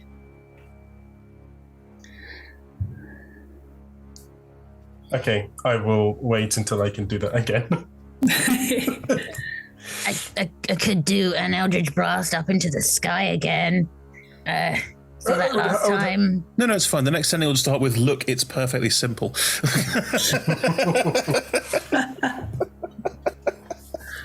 As we're walking towards the Dryad's saddle. Eldith, I am quite curious, young orc, as I'm sure you are aware. May I ask you a question about your battle prowess? Of course, as long as it contains a lot of praise. It does, indeed. I have spent many time among the rich and wealthy and noble folk of cities and my healing capacity, and I am trying to work out where you learned how to do what you do, because, oh my lords, it's pretty terrifyingly impressive. Thanks. You're welcome, but how on earth can you do, Well, I mean, I trained to fight. My family are really rather good at it, and they trained me, and, I was, of course, the absolute prodigy of the family, and, the skill, mother and father brag constantly they've never seen skills like it. But the claws and the jaws are a bit more of a surprise. They happened, well, in the last few days, really, since I left, Neverwinter and was travelling home. They just sort of popped out. It was the first time I'd really been in a proper fight rather than training. And apparently when I get angry, definitely angry, no other emotions, they appear. I mean, again, wow. Let me just put that out there. You've saved us twice now from large things with teeth. Yes, but Hera has a very good way with plants. It definitely wasn't single-handed. Oh, no, don't say that. Oh, no, I mean, I was fantastic. But Hera, it's okay. It's a compliment. Doing so well with the emotional support. Walking sort of just near you, Jones has got his little notebook out and is looking and just goes, LD, didn't you say yesterday you were going to meet your family? Will they not be wondering where you are? Well, yes, that's why I really do need to be hurrying. A little digression to, save a hapless group of wandering heroes is standard fare for my family. They'll completely understand, but they will be anxiously and lovingly awaiting my swift return, so I should be on my way before too long. Insight check. Yeah. Rebecca, please roll me a persuasion or a deception check, whichever is appropriate. Totally rolling that. I also roll. Sure. So my insight, you know what? I'm gonna add stuff to make. You don't need to. I want more information. Before you waste anything, I rolled a nat 1 for a -1, so I rolled a 0. So I think it's physically impossible to lose to me. Okay, I've got an 18. Scar, do you want to just be having a nice, pleasant walk through the woods while all of these people probe each other for info? Phrasing? Just holding little rat hands. It's good. Little skipping. Yeah, skipping. Yep, little skips. I'd like to think you form like a big daisy chain for the world. The world's biggest clothesline at about ankle height. Veracity magically appears. There is skipping. She has to be there. Perfect. Yeah. Random veracity in the middle of all of this. So what is the truth to what LD is saying? This was not about the fighting. This was about her family expecting her, right? Yeah. I mean... splitting some hairs there, are we? Well, no, I didn't need to make a check about the fighting. This was specifically... Yeah, this was specifically okay, fine. What would your family think you... So I rolled a deception check, not a persuasion check, and... Eldith is maybe not the beloved favourite child. She is maybe an absolute chronic embarrassment, and maybe was, I'm giving you a lot because I rolled a 0, maybe was the very last person to be sent for to come home from her very prestigious boarding school when there was a plague in Neverwinter. And she thinks that, well, she's not letting herself think, but there is a small voice in the back of her head saying that maybe if she didn't make it home, that might be a quite neat way out of her family's problem for her parents. Okay. Yeah, skip it over James, here. like- Not engaging with that talk. La, la, So- la. Can you remind me what the lie was? That she needs to lovely absolutely hurry home because her parents are urgently and lovingly awaiting her arrival. For clarification, LD thinks that her parents would be happy, maybe. Ellie's not letting herself think that her parents would be happy she didn't come home. LD is defiantly staying alive. There is no trace of, maybe it'd be better for everyone. Nah. Right. But there's maybe my parents would be happier if I didn't come. Maybe there's a reason they didn't send the. Maybe there's a reason they didn't send the carriage. No. We went on foot. Gotcha. Okay. She's really happy and everything's fine. Hang on. We? Oh, you called that too. Before that bombshell, you happen to arrive at Dryad Saddle, which is deserted. You cannot see a single soul. All of the dwellings are empty. Oh no. Is there any sign of trouble? Give me investigation, please. I'll help with that. But you need to roll it. With advantage. Okay. I guarantee you'll do better than I will. And I'm going to cast Detect Magic. I got a natural 20 for Thanks. 26. Yes. Nice. Jones gets tentacle reaches into like a breast pocket and pulls out basically a magnifying glass, which the octopus holds up and looks around. With the octopus is rolling an investigation check, just to be clear. Gorgeous.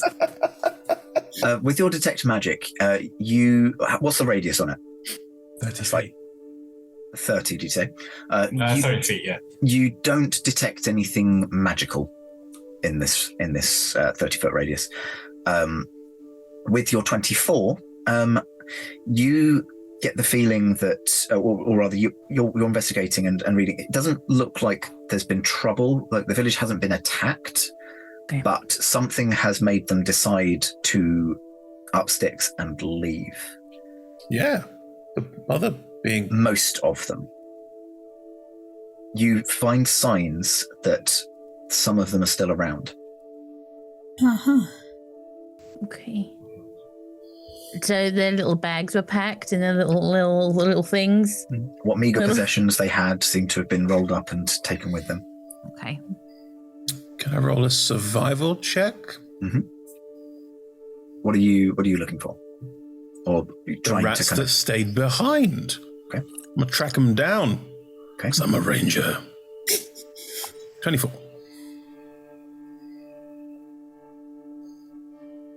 I mean, that's a 21, so it's pretty much the best stealth check I've rolled for Slippery Jack, but you can tell where he is. Where is he? He's round a tree, trying to kind of stay out of sight. Stop skulking. I don't tell anyone this. Looks like they're all gone. This is a good thing, right? They wanted to leave, and as soon as they were able to, they've chosen to move on. They weren't dragged or attacked or anything like that. They did leave. Yeah. I'm glad they weren't hurt. No, Aldi's right. They had a chance to go and they went. It's a good thing.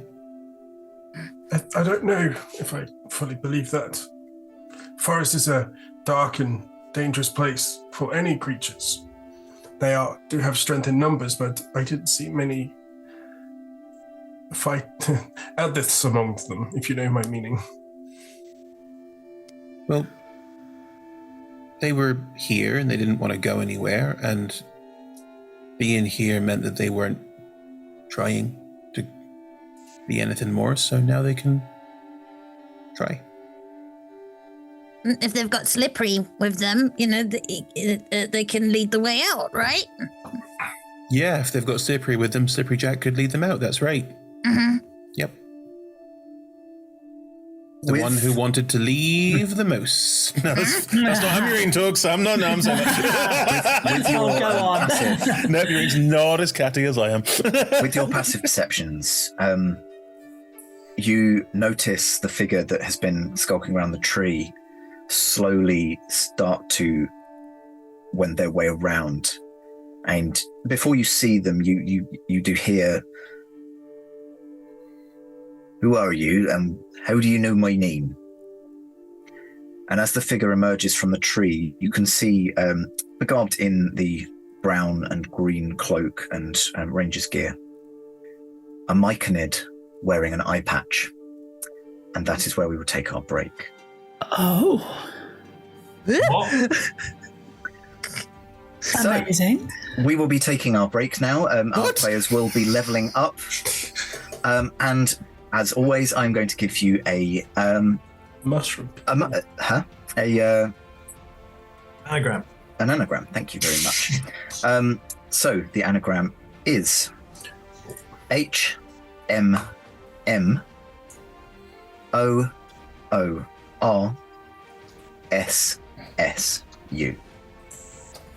HMMOORSSU.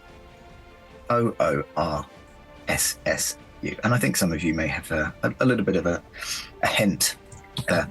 But, this isn't about getting the big word. It's about getting as many other words as you can do. So, great. We will see you in 5 to 10 minutes.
We are delighted to be sponsored by HeroForge. HeroForge offers fully customizable tabletop minis with dozens of fantasy species and thousands of parts to choose from.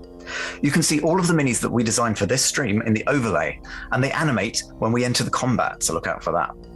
HeroForge are fantastic, so do check out the Pro membership where you can get premium access to features ahead of time, and beta access to things, and all sorts of cool stuff that just makes your life a lot easier. And you can check them out at heroforge.com.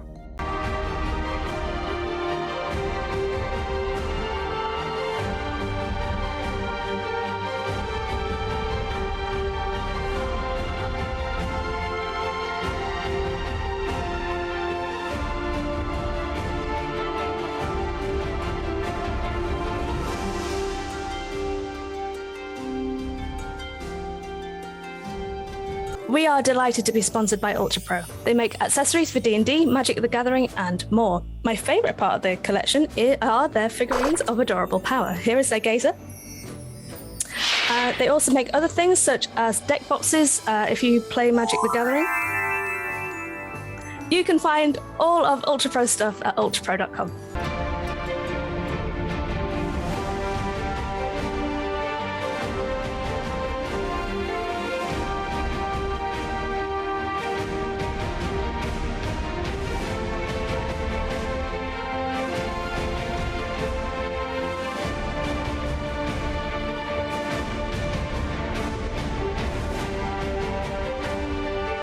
Hey friends, Check out our new sponsor, Phoenix Dice, for a carefully curated menagerie of click-clack math rocks for your delectation. Check out their entire selection at phoenixdice.com, and just so you know, Phoenix Dice are all about living gloriously in the worlds of tabletop games and sustainably in this one, which means their dice are working to be recycled, their packaging is recycled, the dice are made of sustainable materials. It's all great stuff. You should definitely get involved. You can also join us today in chat with a chance to be in a raffle and win some Phoenix Dice of your own. Just put !dice into chat and you'll be in with a chance to win.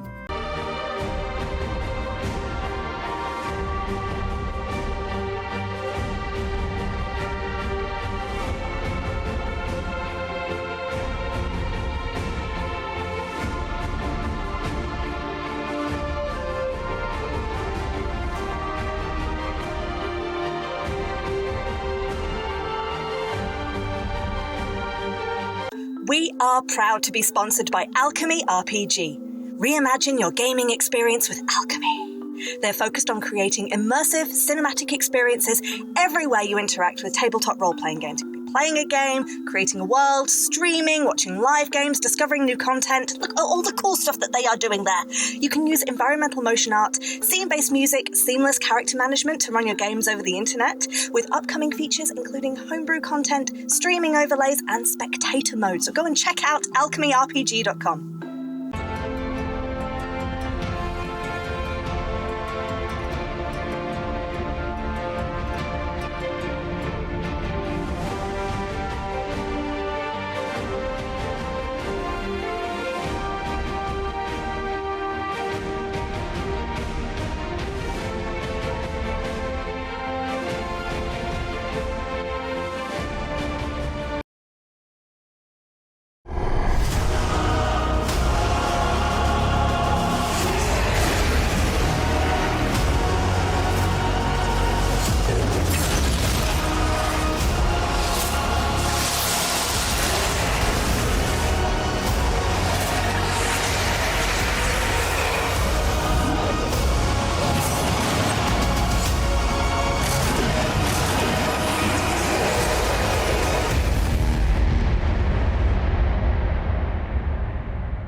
We're delighted to be supported by Idle Champions of the Forgotten Realms, a Dungeons & Dragons strategy video game that brings together D&D characters from novels, adventures, and multiple live streams into a single grand adventure.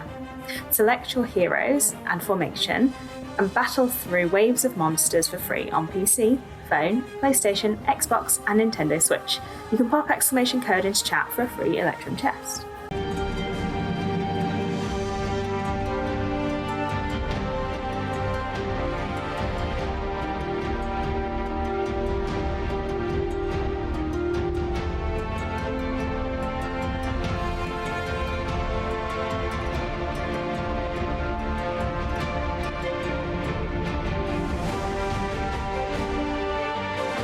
We're delighted to be supported by Neverwinter. In Neverwinter, explore and defend one of the most beautiful cities from Dungeons & Dragons' Forgotten Realms campaign setting as it rises from the ashes of destruction. Epic stories, action combat, and classic role-playing await those heroes courageous enough to enter the fantastic world of Neverwinter. Neverwinter is completely free to play, so set yourself up an account today and pop !NW gift into chat for a link to a free gift.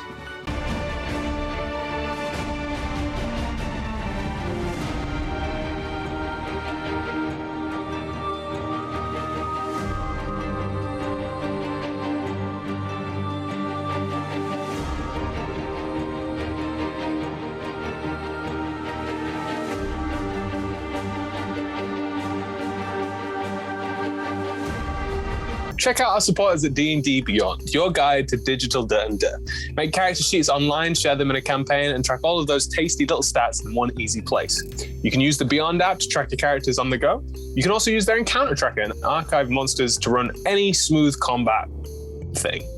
You know what I'm saying. You're a DM. You've done this before. You know D&D Beyond is the place to go. You can also check out our character sheets with an ! characters in Twitch chat below.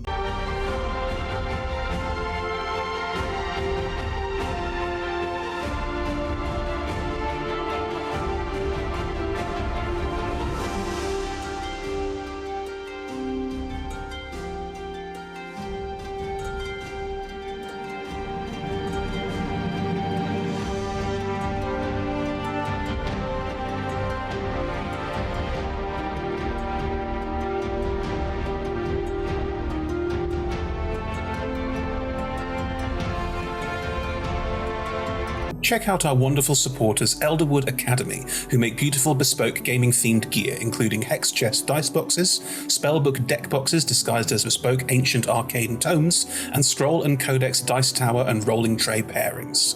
Make your own with their online designer at elderwoodacademy.com.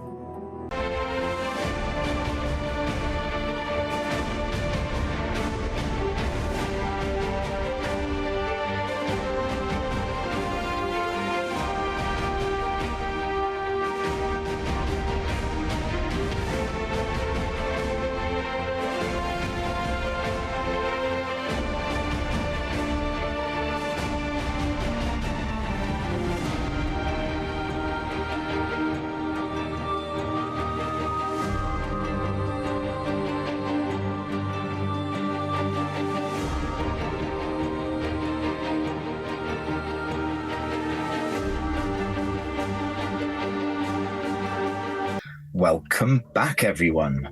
Well, first things first. The anagram. I know this was probably an easy one given stuff. Who got the anagram? I think Chris, you were the one who. I just didn't get the last two, and I'm normally quite good at anagrams, and it was really bugging me. So yeah, did anyone get any good 6, 7, 8 letter words? Well, I almost got hummus, but apparently I was a U too short. Aren't we all just U too short? Smush. Smush is a nice 5-letter word. Nice. Smush has 2 O's, doesn't it? Oh, well, there's smush with a U as 5, or smush with 2 O's as a 6. Go on. Does the American version of rumor have an OU? Yeah. Okay, then no. I would have. What was the 9, Chris? Mushrooms.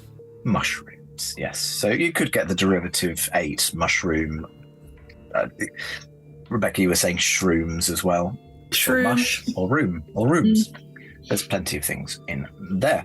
Yes, talking about things that are mushrooms, there appears to be a myconid in front of you dressed in roguey rangery type robes and an eye patch. Looks familiar. It's so adorable. For those of us not initiated, myconid? Myconid. Mushroom person, yeah. Mushroom person. Mm-hmm. You need to watch Star Trek Discovery, and then you'll never forget the word mycelial. It's true, every third word. I first came across myconids in Wonder Boy in Monster World. The first big boss battle is against a myconid. It's true. Yeah. I ran out of the abyss. There's a lot of myconids in out of the abyss. Anyway. So you said this is like dressed the same as Slippery Jack was? Yeah, but the myconid has a kind of chestnut brown, kind of fading to sort of beige around the edges of his cap. Slightly kind of shiny surface, but with the body is more kind of creamy white. That's one hell of a disguise you've got there, Slippery. I repeat, who are you and how do you know my name? We literally cuddle-puddled yesterday. Is this the silent treatment? Can I roll something to see, do I think this is a disguise or... Yeah, what skill do you think you would be? Either insight or perception. I mean, I'll tell you something right now. You have detect magic up. Yes, I do. I've got my... There is no magic going on here. Okay. Anymore. Son of a bitch. Oh, roleplay that I didn't hear that.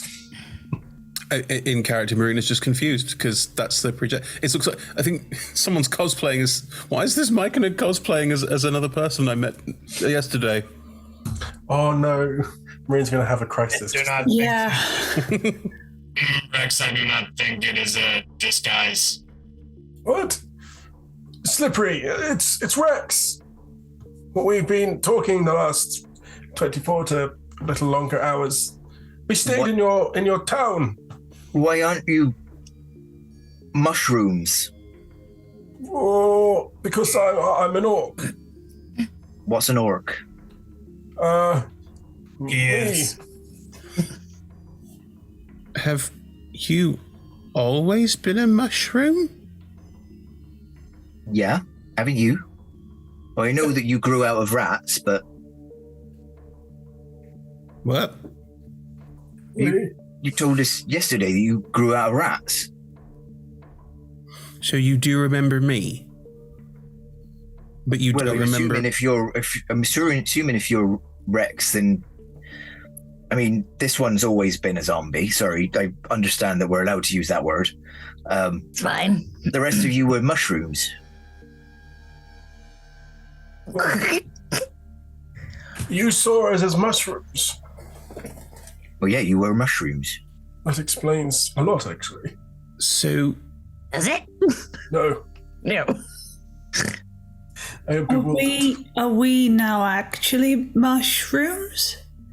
Aldi's just going to take a little nibble out. Oh, damn it, that's what I was going to do. Well, you'll just start nibbling. What are you doing? I'm checking if I'm a mushroom. Am I a mushroom? You don't eat mushrooms. Who eats mushrooms? Wait, I'm so confused. So you recognize us, but you didn't recognize us a minute ago? It's your voices. You're using the same voices that I heard. Where's everyone else gone? Most of them's hiding. We thought it's safest to send the children away. Are they okay? They're fine. Good. I saw that you all changed from mushrooms, though. We saw you and your townspeople as rats. Like Faerun. Well, not like me. Different. Doesn't matter right now. Similar to Faerun. So is the question at hand, have these mushroom people been transformed overnight? They were rat people yesterday and now they're mushroom people? Or were they mushroom people all along but we saw them as rat people? Or are we now mushroom people? I don't want to be a mushroom person. You are not a mushroom person. How do you know? If they saw us as mushroom people yesterday when they were mushroom people. Holding the magnifying glass up in front of your face. But they didn't see themselves as mushroom people yesterday. No, we always saw ourselves as mushroom people. But we also saw you lot as mushrooms. Right. You saying that you weren't ever mushrooms? No. No, I'm an elf. What's an elf? We're always as you see us now. Tall and pointy. Right. So, someone made you all look like rat people? I don't know.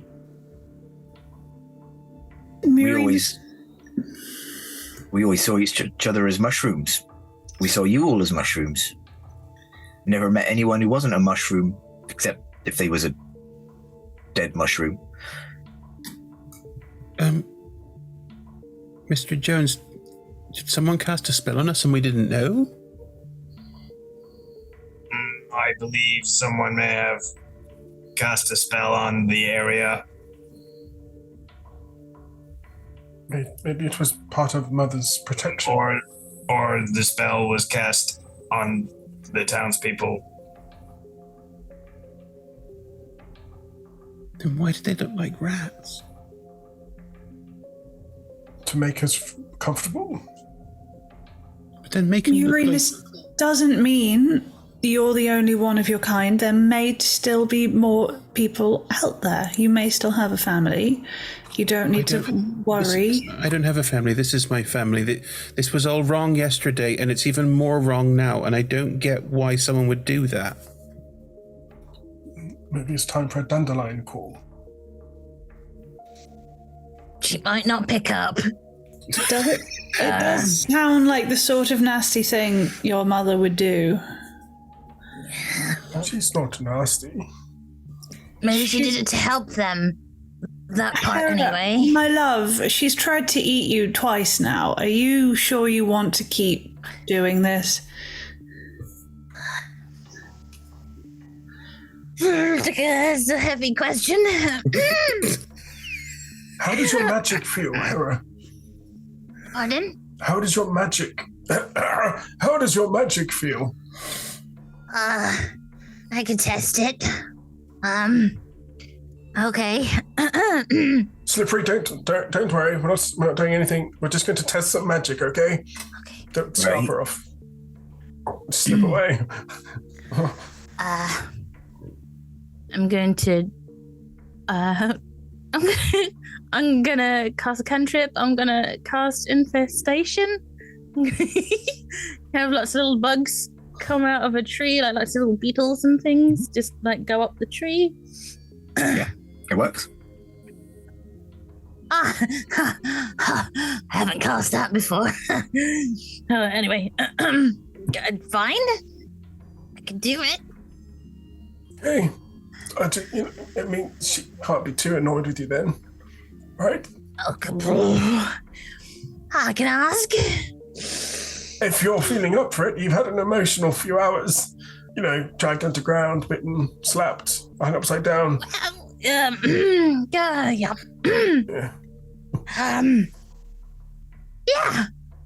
I'll find a yeah. Looks for a dandelion. Specifically a dandelion. Yeah, give me a nature, survival, or investigation. I don't mind. Whatever. Okie dokie. Anyone see a dandelion? You can have help. 16. I've been sitting down cross-legged, it's a little bit cross. While I'm looking, I give a little quick head pat to Marine, if Marine lets me just... Yeah, still cross. Okay. Yeah, with the 16, you can easily find a dandelion. Silly buggers. You're telling me. Jack copies you on the floor. Oh, new best friends. Anyway. We're nothing alike, shut up. Okay. Yeah, shut up. Nothing alike. Okay. Protagonist, you seem pretty smart. Do you have any specific questions I should ask? What do you think?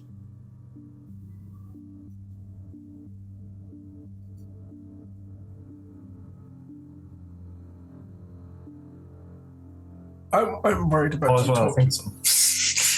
Sorry. Sorry, I was thinking about something else.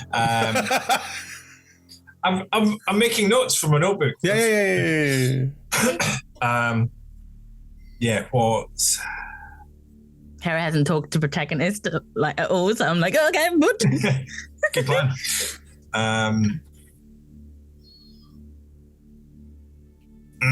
Ask her why she felt the need to deceive us about the true nature of the people here. Okay. Okay. And why she lied to them too. Good point. Okay. And how she's doing.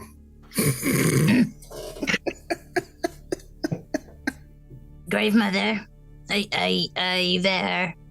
Hello? Hello, Sheer, my love. Hello. May I ask a question? Is that okay? I am a little busy, but I can spare you time for a few questions. Thank you, I appreciate it. The townspeople...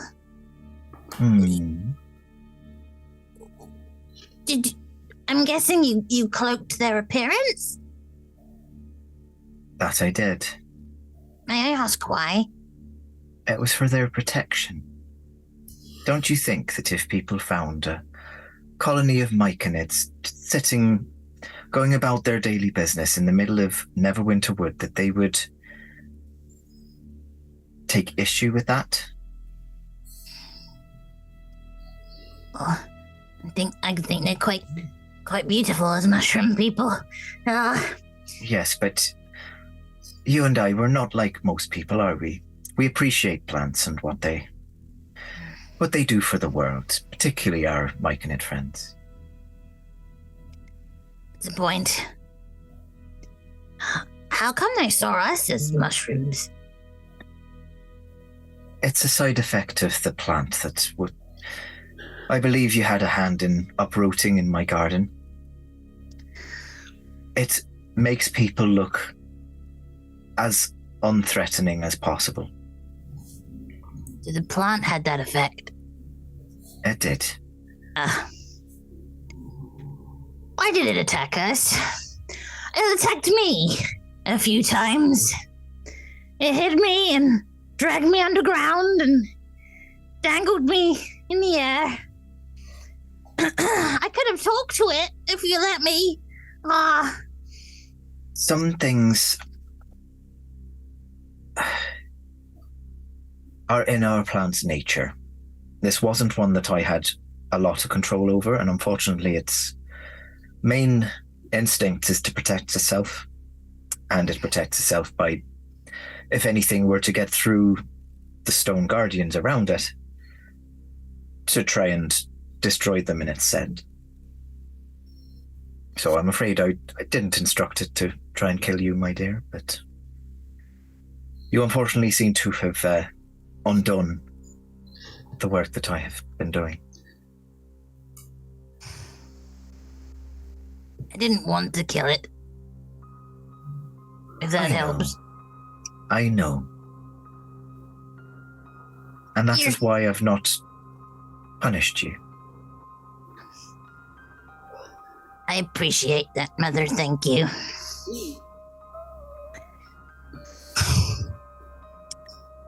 Okay. I need you to trust me. I don't feel like I can trust you at the moment, but I need you to stop killing my plants. There are bigger things going on in these woods. Is there things we can help with that earn the trust back? Shara McThuman, my dear, I have it in hand. You're quite capable.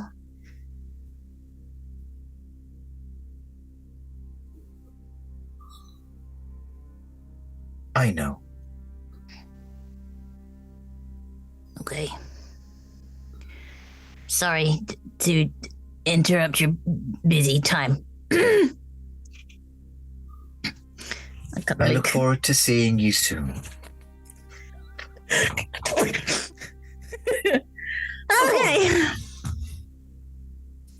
Can everybody else hear that? Just out of curiosity. You were. Oh, only your side. Okay. She's disappointed, but not angry. I thought you were going to be angry with her for the whole trying to kill you with plants thing. Apparently she couldn't control that. Uh-huh. Apparently. No insight check to know what that means.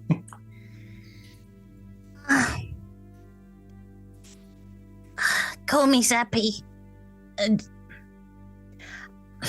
Because you like trees. Just trying to lighten the mood. And I don't want to believe she means it.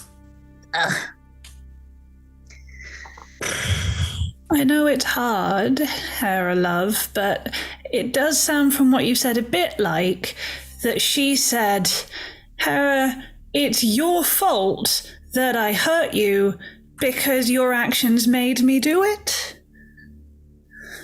Which is not the thing someone says if they love you.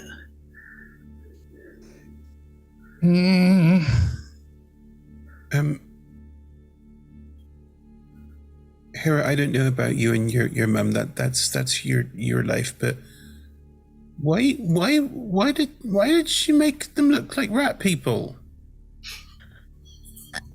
She wanted to protect the plant people from being attacked for being plant people, or plucked or harvested. Why would we attack plant people?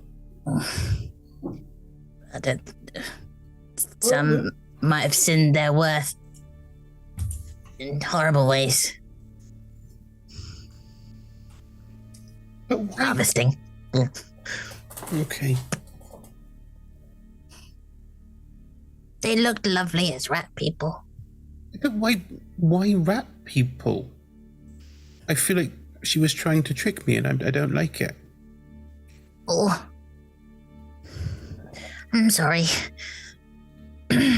Maybe there was limits on the magic and they could only convert or look something of the same size as the mushroom people, who are similar sized, I believe. They are similarly sized. They were all similar sized to Miri. So similar sized to the myconids. Maybe. And you look adorable, and they looked adorable as rat people. Maybe that's also part of the protection. Agreed. Especially when you're a puffball. It's so cuddly. People don't think of me as adorable. They think of me as gross. No. You lot are different. No. You lot are different, but I'm... People don't look at me and go, there's a cute thing walking past. They go, what the hell is that? To then go, there's a village full of them, and there's us going, well, why is there a village full of them? And it's just weird. I don't know what it means. No, it does seem a little coincidental. For, if you want to be unobtrusive and protect them, then they, gnomes or terrifying fanged creatures that will repel invaders. Rat people it feels specific. Because there's no one like me. There's no one like me. And then yesterday they were saying that they were like me. But they're not like me. And now they're not like me at all.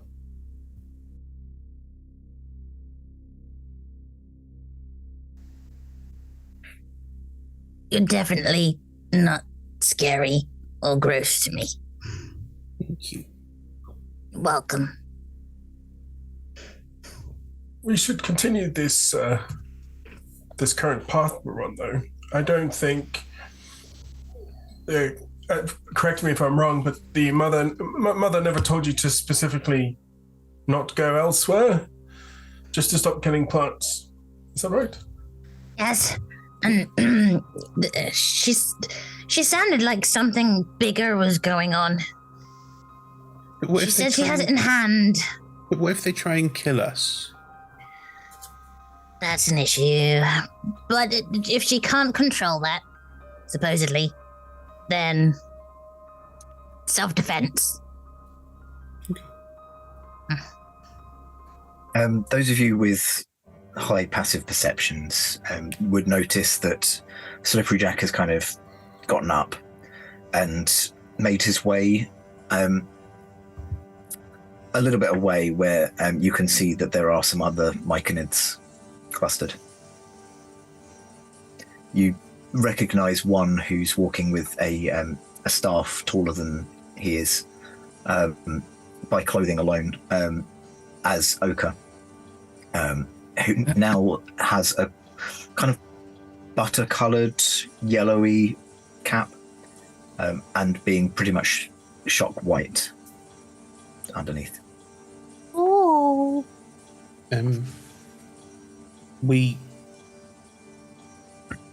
Your protection tried to kill us, so we killed it, so it's gone. So you're not protected anymore. Yeah, Slippery Jack saw that you were fighting in the garden. That's why we sent the children away, because we thought that you might come for us next, but you not tried to attack us. I don't want to hurt you. We fought only in self-defense. We never really were able to work it out because we had people happen across the village before who have tried to get into the garden, and we've all just thought they were traveling mushroom folk, and they died, and we never found the bodies. Just these weird bodies that we didn't recognize. Makes sense now. We're sorry if we frightened you. And your children. We don't know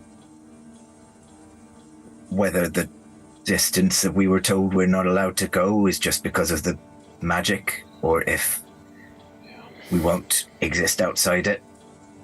But we've asked the children to go just a little bit further out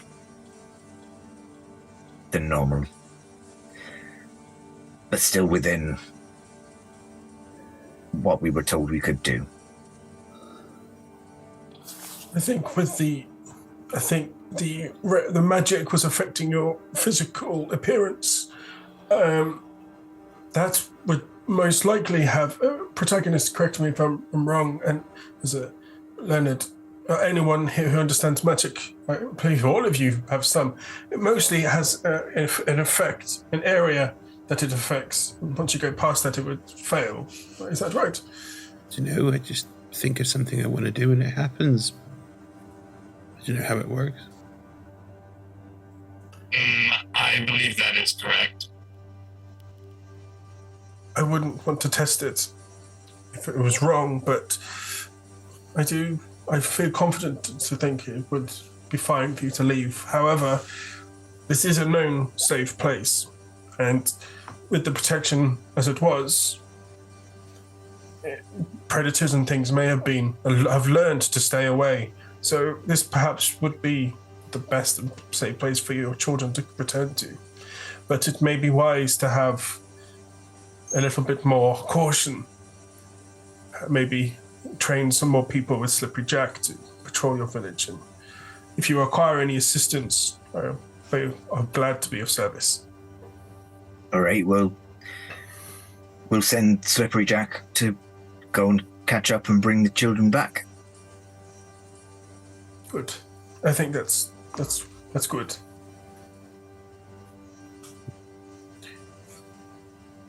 We should go poke Obelisk, I think. Yes, that would be the next step in my investigation. Okay.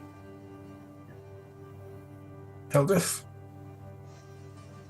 I mean, I do need to get home,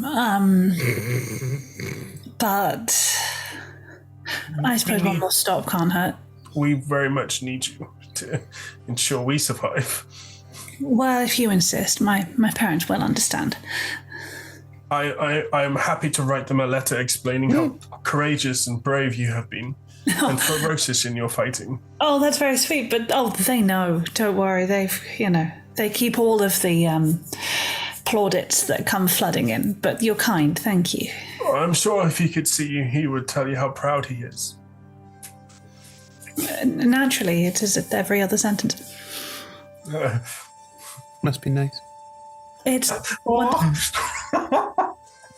You are lucky I never gave much credence to the thoughts of my...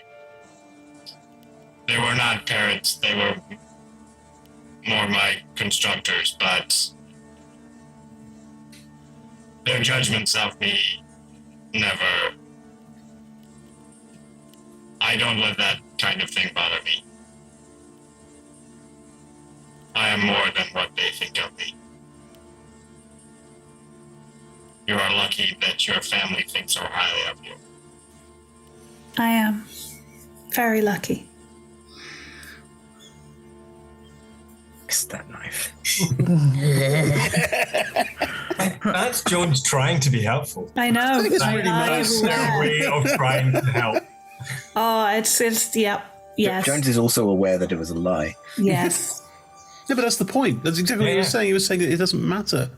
Who cares what your parents think? Eldith! Sorry, what? We're saying you shouldn't.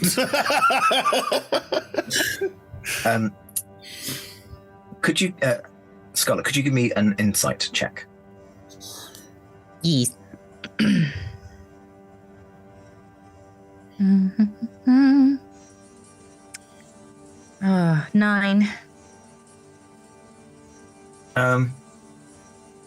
I would say that just kind of reflecting on the conversation you had, you do just get a thought.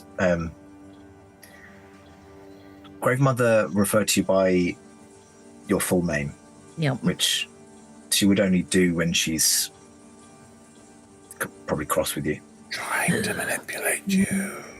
Yeah. Yep. Yeah, don't worry. Scarlet and Hera caught that. Like, oh, that's my whole name. Okay. It's not the name I choose. Okay. Yep. You okay there, Hera? Your jaw is a little bit... Sorry. Oh, that cracked. You almost look like Eldith. I wish. This is so cool. Mother full named me. Just a thought. No. Yep. My old name, anyway. Yes. Never mind. Come on, let's go.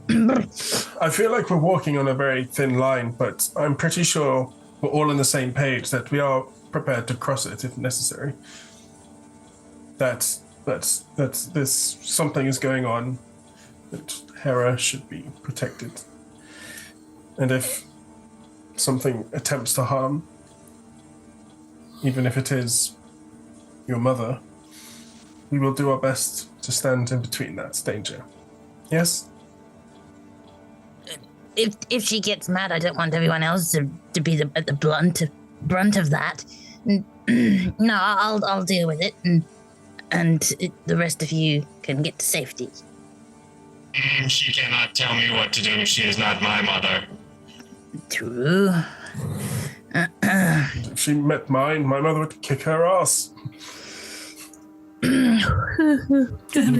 Mine too. Hera?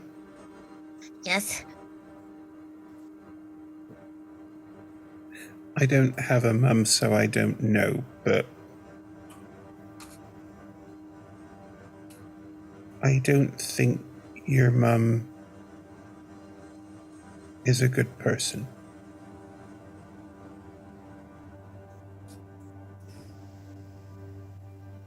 She's mean to you. She tells you what to do when you've done nothing wrong, and she makes you feel like you're small. That's wrong. And she's casting spells on people without telling them. And she's making people think things are real that aren't real, and that's not how you treat people. All those mushroom people think they can't go anywhere, or they'll just die. Because what your mum said. I don't think she's okay. And something she made tried to kill you, and she was angry that you broke her things, not scared that you weren't okay.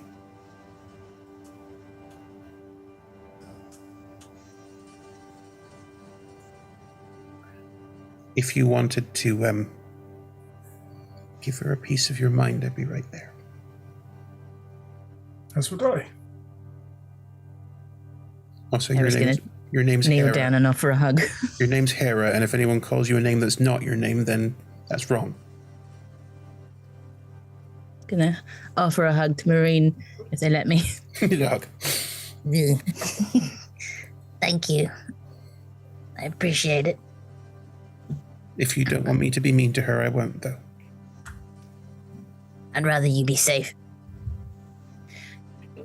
You stand behind me. That happens. I'll protect you. I like this plan. And then you all stand behind me and... I will make sure of that. Harry, well, you can do the talking. You can just sort of peep out. Say whatever you like and then peek back in. Yes. I mean, I definitely can't peep over your magnificent heels, but I could peek from the side. Yes, or through the legs. Through the legs. Power move. Plan. Okay. Shall we go? Okay. I think it's time we get some true, proper answers for you, my dear. And whatever's at that obelisk, it's going to answer many. And for Mr. Jones, too. Got a job. Yes. And we're all really glad Eldie's here. I don't think I'd go without her. Well, what do heroes do? Don't know. Let's find out! As I start walking. Not that I'm a hero, no. Maybe He's got some confusion, like, are we going to go ask him? Like, the heck? So you're heading towards the obelisks. Yeah. Yeah.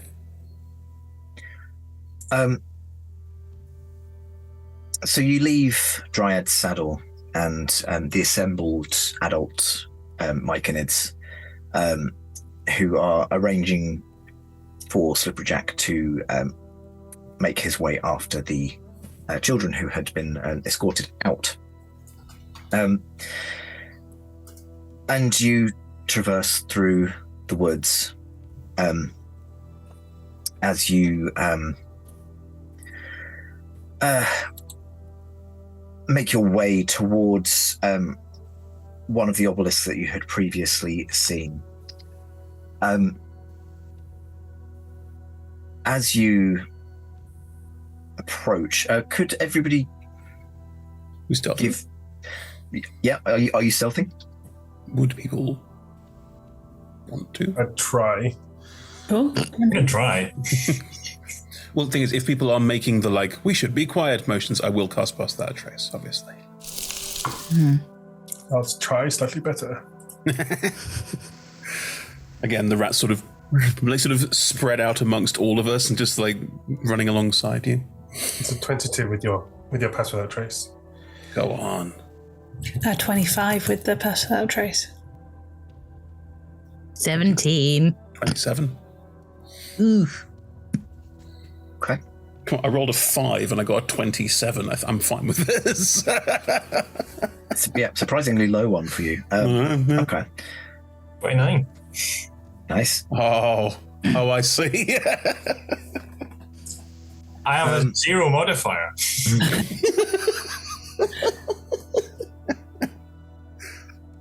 So yes, you, as a group, some of you are less quiet than others, but for the most part, you manage to make up for their shortcomings, and you approach once again the clear patch of these woods. because of the nature of them, so these obelisks are about 150 feet once you get close to them, just peeking out the top of some of the taller trees in the woods. Would you try and get as close to them as possible through the wood area, or would you go to the clearing so that you could get a better view at the obelisk, do you think? I would follow Jones wants to get lead. closer to it. Sorry. Chris, you said that you would follow other people's lead. Yeah. G, what did you say? Jones would want to get a closer look at it because, we were in a clearing before and sort of saw it at a distance. But so now Jones wants to get up closer to it, I think. Okay. Any objections to that? Okay. I'm not skilled at moving through forest, so I'll follow. Pass Without Trace is going to kind of pick up there. So you come close to the base of this obelisk, which appears to be hewn from a slick black stone. You can see dotted around this edifice is a number of zombies, each of which has vines and growths, small snapdragon flower heads just peeking out from their bodies. They appear to be standing around fairly docile. You also see that there's a large patch of ivy trailing its way up from the base of the obelisk, not quite as high, probably about 50 foot up. Just this mass of vines that, given what Slippery Jack had previously told you, that the zombies appeared to be building these obelisks. The amount of ivy is far greater than you would expect would be able to grow naturally on such a new structure. Rebecca, you pick out amongst the zombies a flash of purple with silver. No. Sean, that's just a coincidence, right? There's a zombie wearing purple. Yeah, of course. Can I see their face? Give me a perception roll. My perception's incredibly bad. I had a minus. It was a 19, so 17. 17. I think 17 is enough. I don't want it to be enough. That you do recognize the face of this person in purple, who now appears to be a zombie, who still sports the bruises and broken cheekbones that are souvenirs of their last encounter.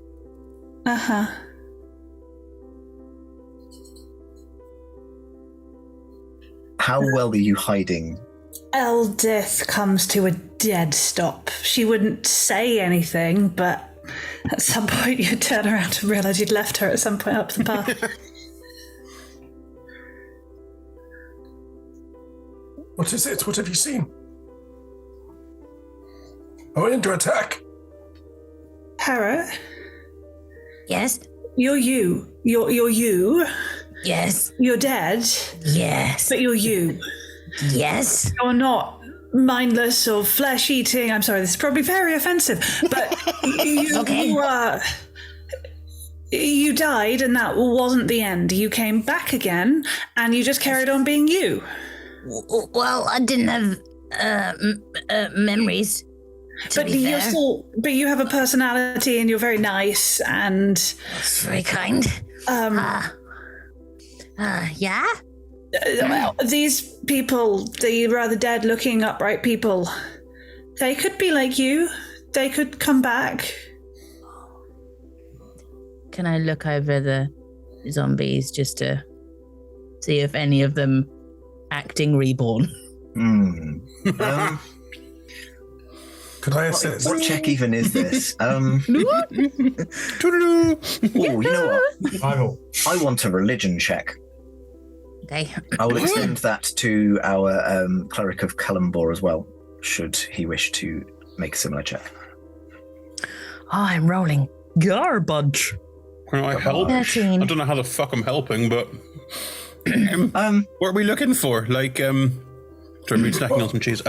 What are we looking for? Like some, like if they're like Hera or not? 'Cause like, if you look, that was just standing there looking into the middle distance. Its head's at a weird angle.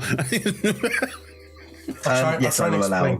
I will allow Hera to roll with advantage. Thank you. Johnny, you're rolling flat though. Yeah, I rolled 12. 12. Okay.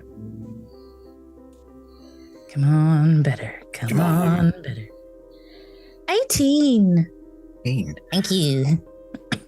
They do not appear to be like you. They appear to have been animated purely to do the mindless work of constructing this thing. And you see that they also appear to be quite... buffed up is the word I don't want to use. They appear to have their muscle mass has been increased, probably in order to aid them with the task of building this structure. They're hot zombies? Hot zombies. Hot beach zombies, just in Speedos. Magic Mike zombies? Mindless muscle men zombies. Okay. I'll take it. They're not moving like Hera, but they are fit. Don't say that, obviously. Not like me, no. Dead. They've been risen, but not the same. Bad dead. Dead. Can you change someone from dead to good dead? Well, a grave mother did this to me. Did Grave Mother do this to them? Possibly.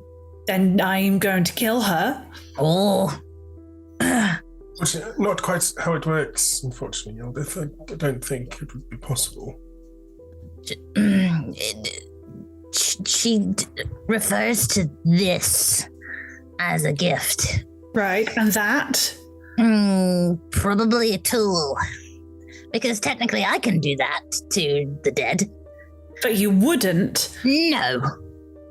Because that would be inhumane sacrilege that denies people who were loved and had friends and had lives and died sacrificially and nobly. That would turn them into mindless zombies and strip them of all form of dignity or peace and rest in death. So you, Hera, would never do that, would you? Harry gets a little closer. No. Good. So we are going to find a way to put all of these people peacefully back in the ground, and then we're going to kill Hera's mother. This sound like a good plan? Eldith, what have you seen?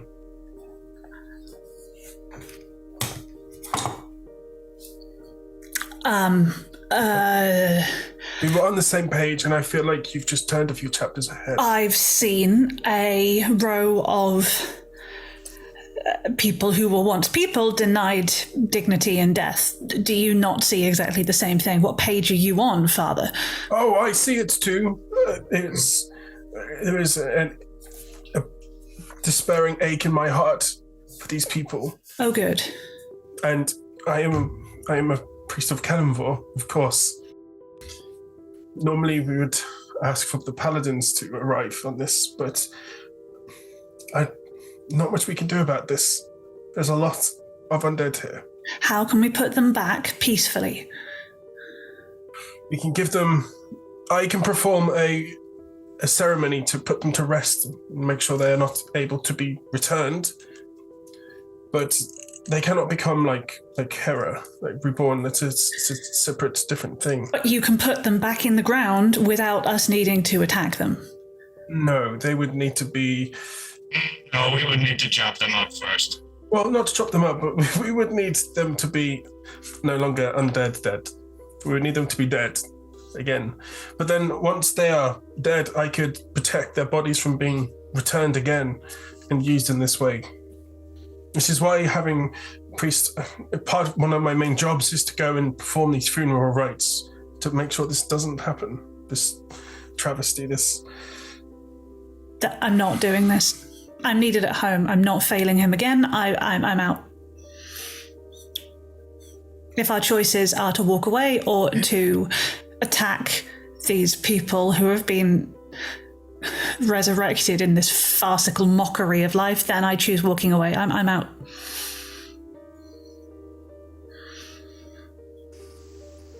And Eldith turns and starts walking back. Eldith, what did you see? You can see what I can see. Why do you keep asking me that question? Because I think you are seeing more. How high is your perception? It's ridiculously high, right? I have 24 passive perception and 19 passive insight. I think it's fair to say there is an insignia on Eldith's bag in purple. As in, the bag is purple, all her things are purple. There is an insignia in silver. There is a zombie in purple with the same insignia. Oh God, how do you handle that? Can I, very surprisingly, pretty quickly run to catch up? Because he normally hobbles around. Like, Eldith, wait. I understand your anger. Do you? I do. I don't think you do, Father. I don't think anyone understands my anger. Not yours specifically, but if we leave them here, whatever has happened to them will go unanswered for.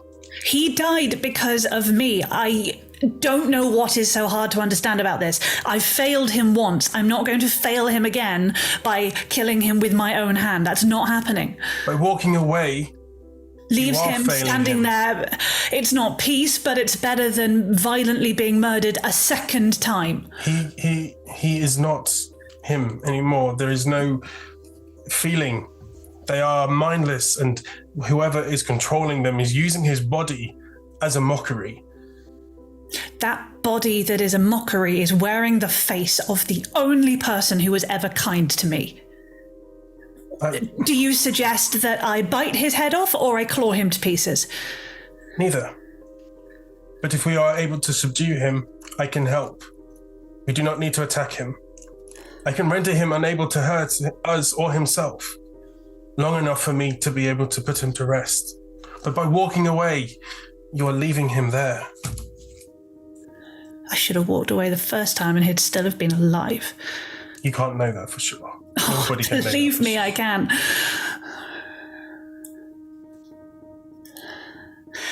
Any of you touch a hair on his head. I know it's not him. I know he is dead, but any of you hurt him violently, I will lose my temper. Do you understand? I do. Protagonist? I understand. Okay, we subdue him as calmly as possible. I know this is irrational. I know that I'm completely fine with clawing and hacking and shooting to death everyone else, but he is wearing the face of someone that I loved, and you do not touch him. LD? Yes, Murine. Do you want me to make him go away? What do you mean? He wouldn't know. I mean, it's not him, but that thing wouldn't know. Do you mean go away and carry on being a zombie somewhere else, or do you mean... What do you mean? Explain clearly. We don't have to hack him and smash him to pieces, because I can just go in there, quiet, quick, and no one will... They won't know. You don't need to know. Just be gone. Dead. Because he was already dead, right? So then he'll be properly dead. And once they're dead from being dead like this, they don't get up again. But you mean with a weapon still? You mean, look at him. He is already beaten to pieces. You want to put another wound in him. And again, it will be my fault. Because I will have told you to do it. That's what you're asking me to do. No, Eldie, I'm not. I can make him go away. I don't know what that means, Murine. It means he would be at peace. Yeah. Because you have stabbed him. Yeah. He wouldn't know if I don't... You could do it with one, instantly. Do you promise me? I could help to ensure that. Yeah, of course I can. I look back at the zombie. I'm pretty sure I can. I'm just checking. Mm-hmm. This isn't like, oh, it's a level 25 zombie. Jacked. Jacked is fine, but I can do about, if I'm lucky, 70 odd. You feel quietly confident.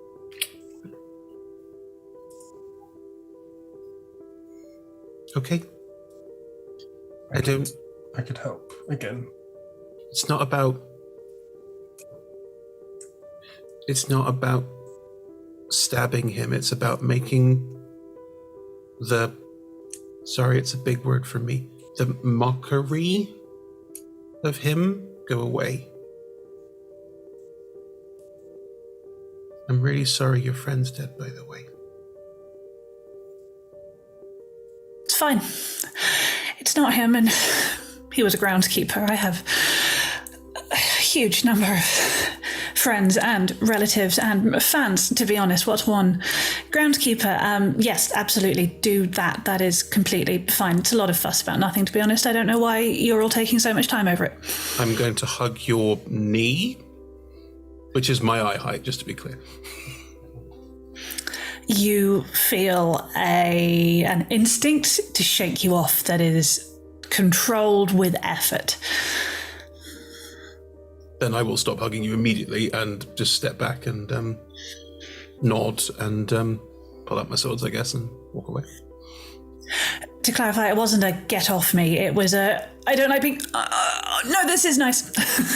Yeah, but you'll still get the lack of charisma of this character of going, right, don't want me there, just walk away. Anyway, I don't know why we're all standing around when there are zombies to fight, so let's do that. How many quickly. others are, just by the way, Sean, roughly? I mean, with your passive, I think. Let me. Are we talking like 10, 20, 100? So the base of the obelisk, I hadn't previously kind of mentioned, is about 20 feet across the base. And so you've come at it from Dryad's saddle. From where you're stood, you can see about 14. But there could be more round the back. But that's what you counted, just kind of from your vantage point. I might be able to do it quietly, that we just get rid of one of them and sneak around the others. I would prefer to put them all to rest. I can help. Okay.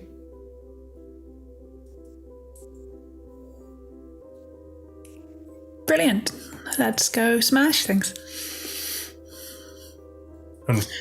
Throughout most of this, Eldith's fingernails have just been lengthening and then shrinking back. There's been a slight cracking of the jaw, but it comes and it goes. It is being contained very, very tightly, but the cracks are showing.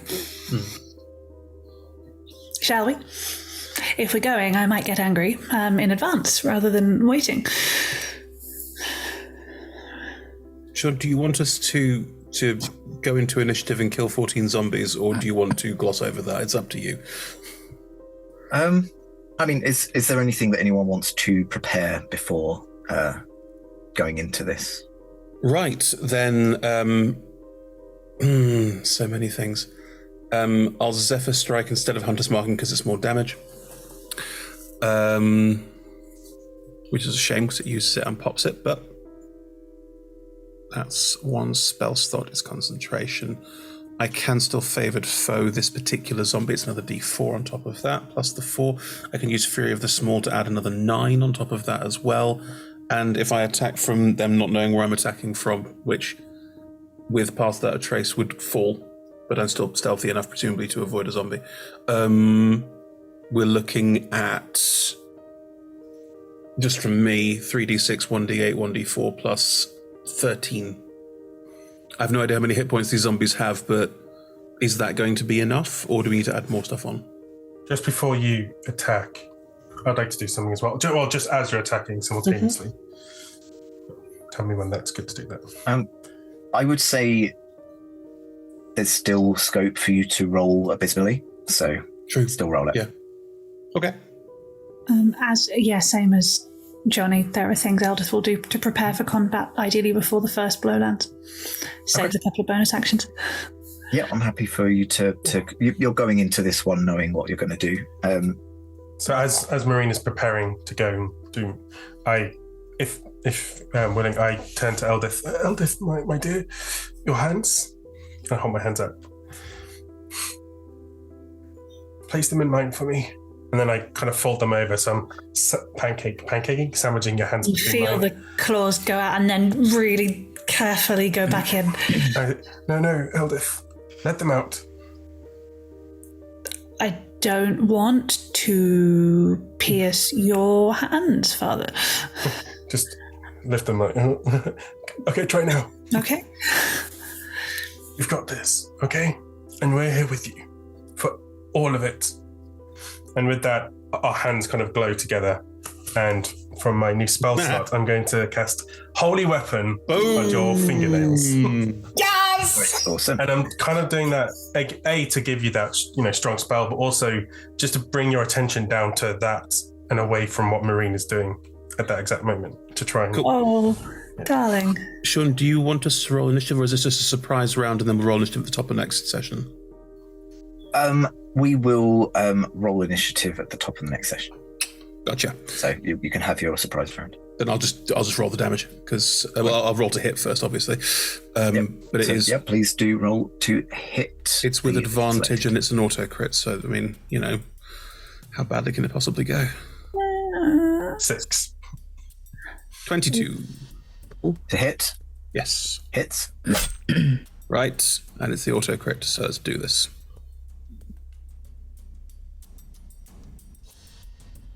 54 points of damage. 54. So as you dart out of the shadows, your Zephyr Strike enhancing your speed, and you launch this attack on the unwitting zombie. I'm going for a blade at the base of the spine because it is an instant way to kill someone. Hey, it's a painless death. It's a literally painless death. I know it's pointless as a zombie, but I'm just trying to be as kind as possible. Yeah, no, that's all fine. As you go in for the strike, you catch some of the plants, some of the vines, and the snapdragon heads, and kind of pull them away, and they visibly wither away, and the zombie that you're attacking becomes visibly more alert. And that is where we're going to call tonight's session to an end. Right. So, thank you everyone, audience and players, for being part of this perhaps unexpectedly heartbreaking show. If you enjoyed tonight, we play every Tuesday from 6 p.m. GMT, 10 a.m. PT, I believe. We also play on a Monday, again from 6 p.m. GMT. Other time zones exist as well. And you can join us on Friday for Talk Together, or for Talking is a Free Action, our talk show dungeon / talk show, where we interview players, DMs, and other TTRPG industry voices. All of our shows are streamed at twitch.tv/RollTogetherRPG, and you can find all of our content archived at youtube.com/RollTogetherRPG. There are also podcast versions of all of our shows available everywhere. Just search for Roll Together RPG.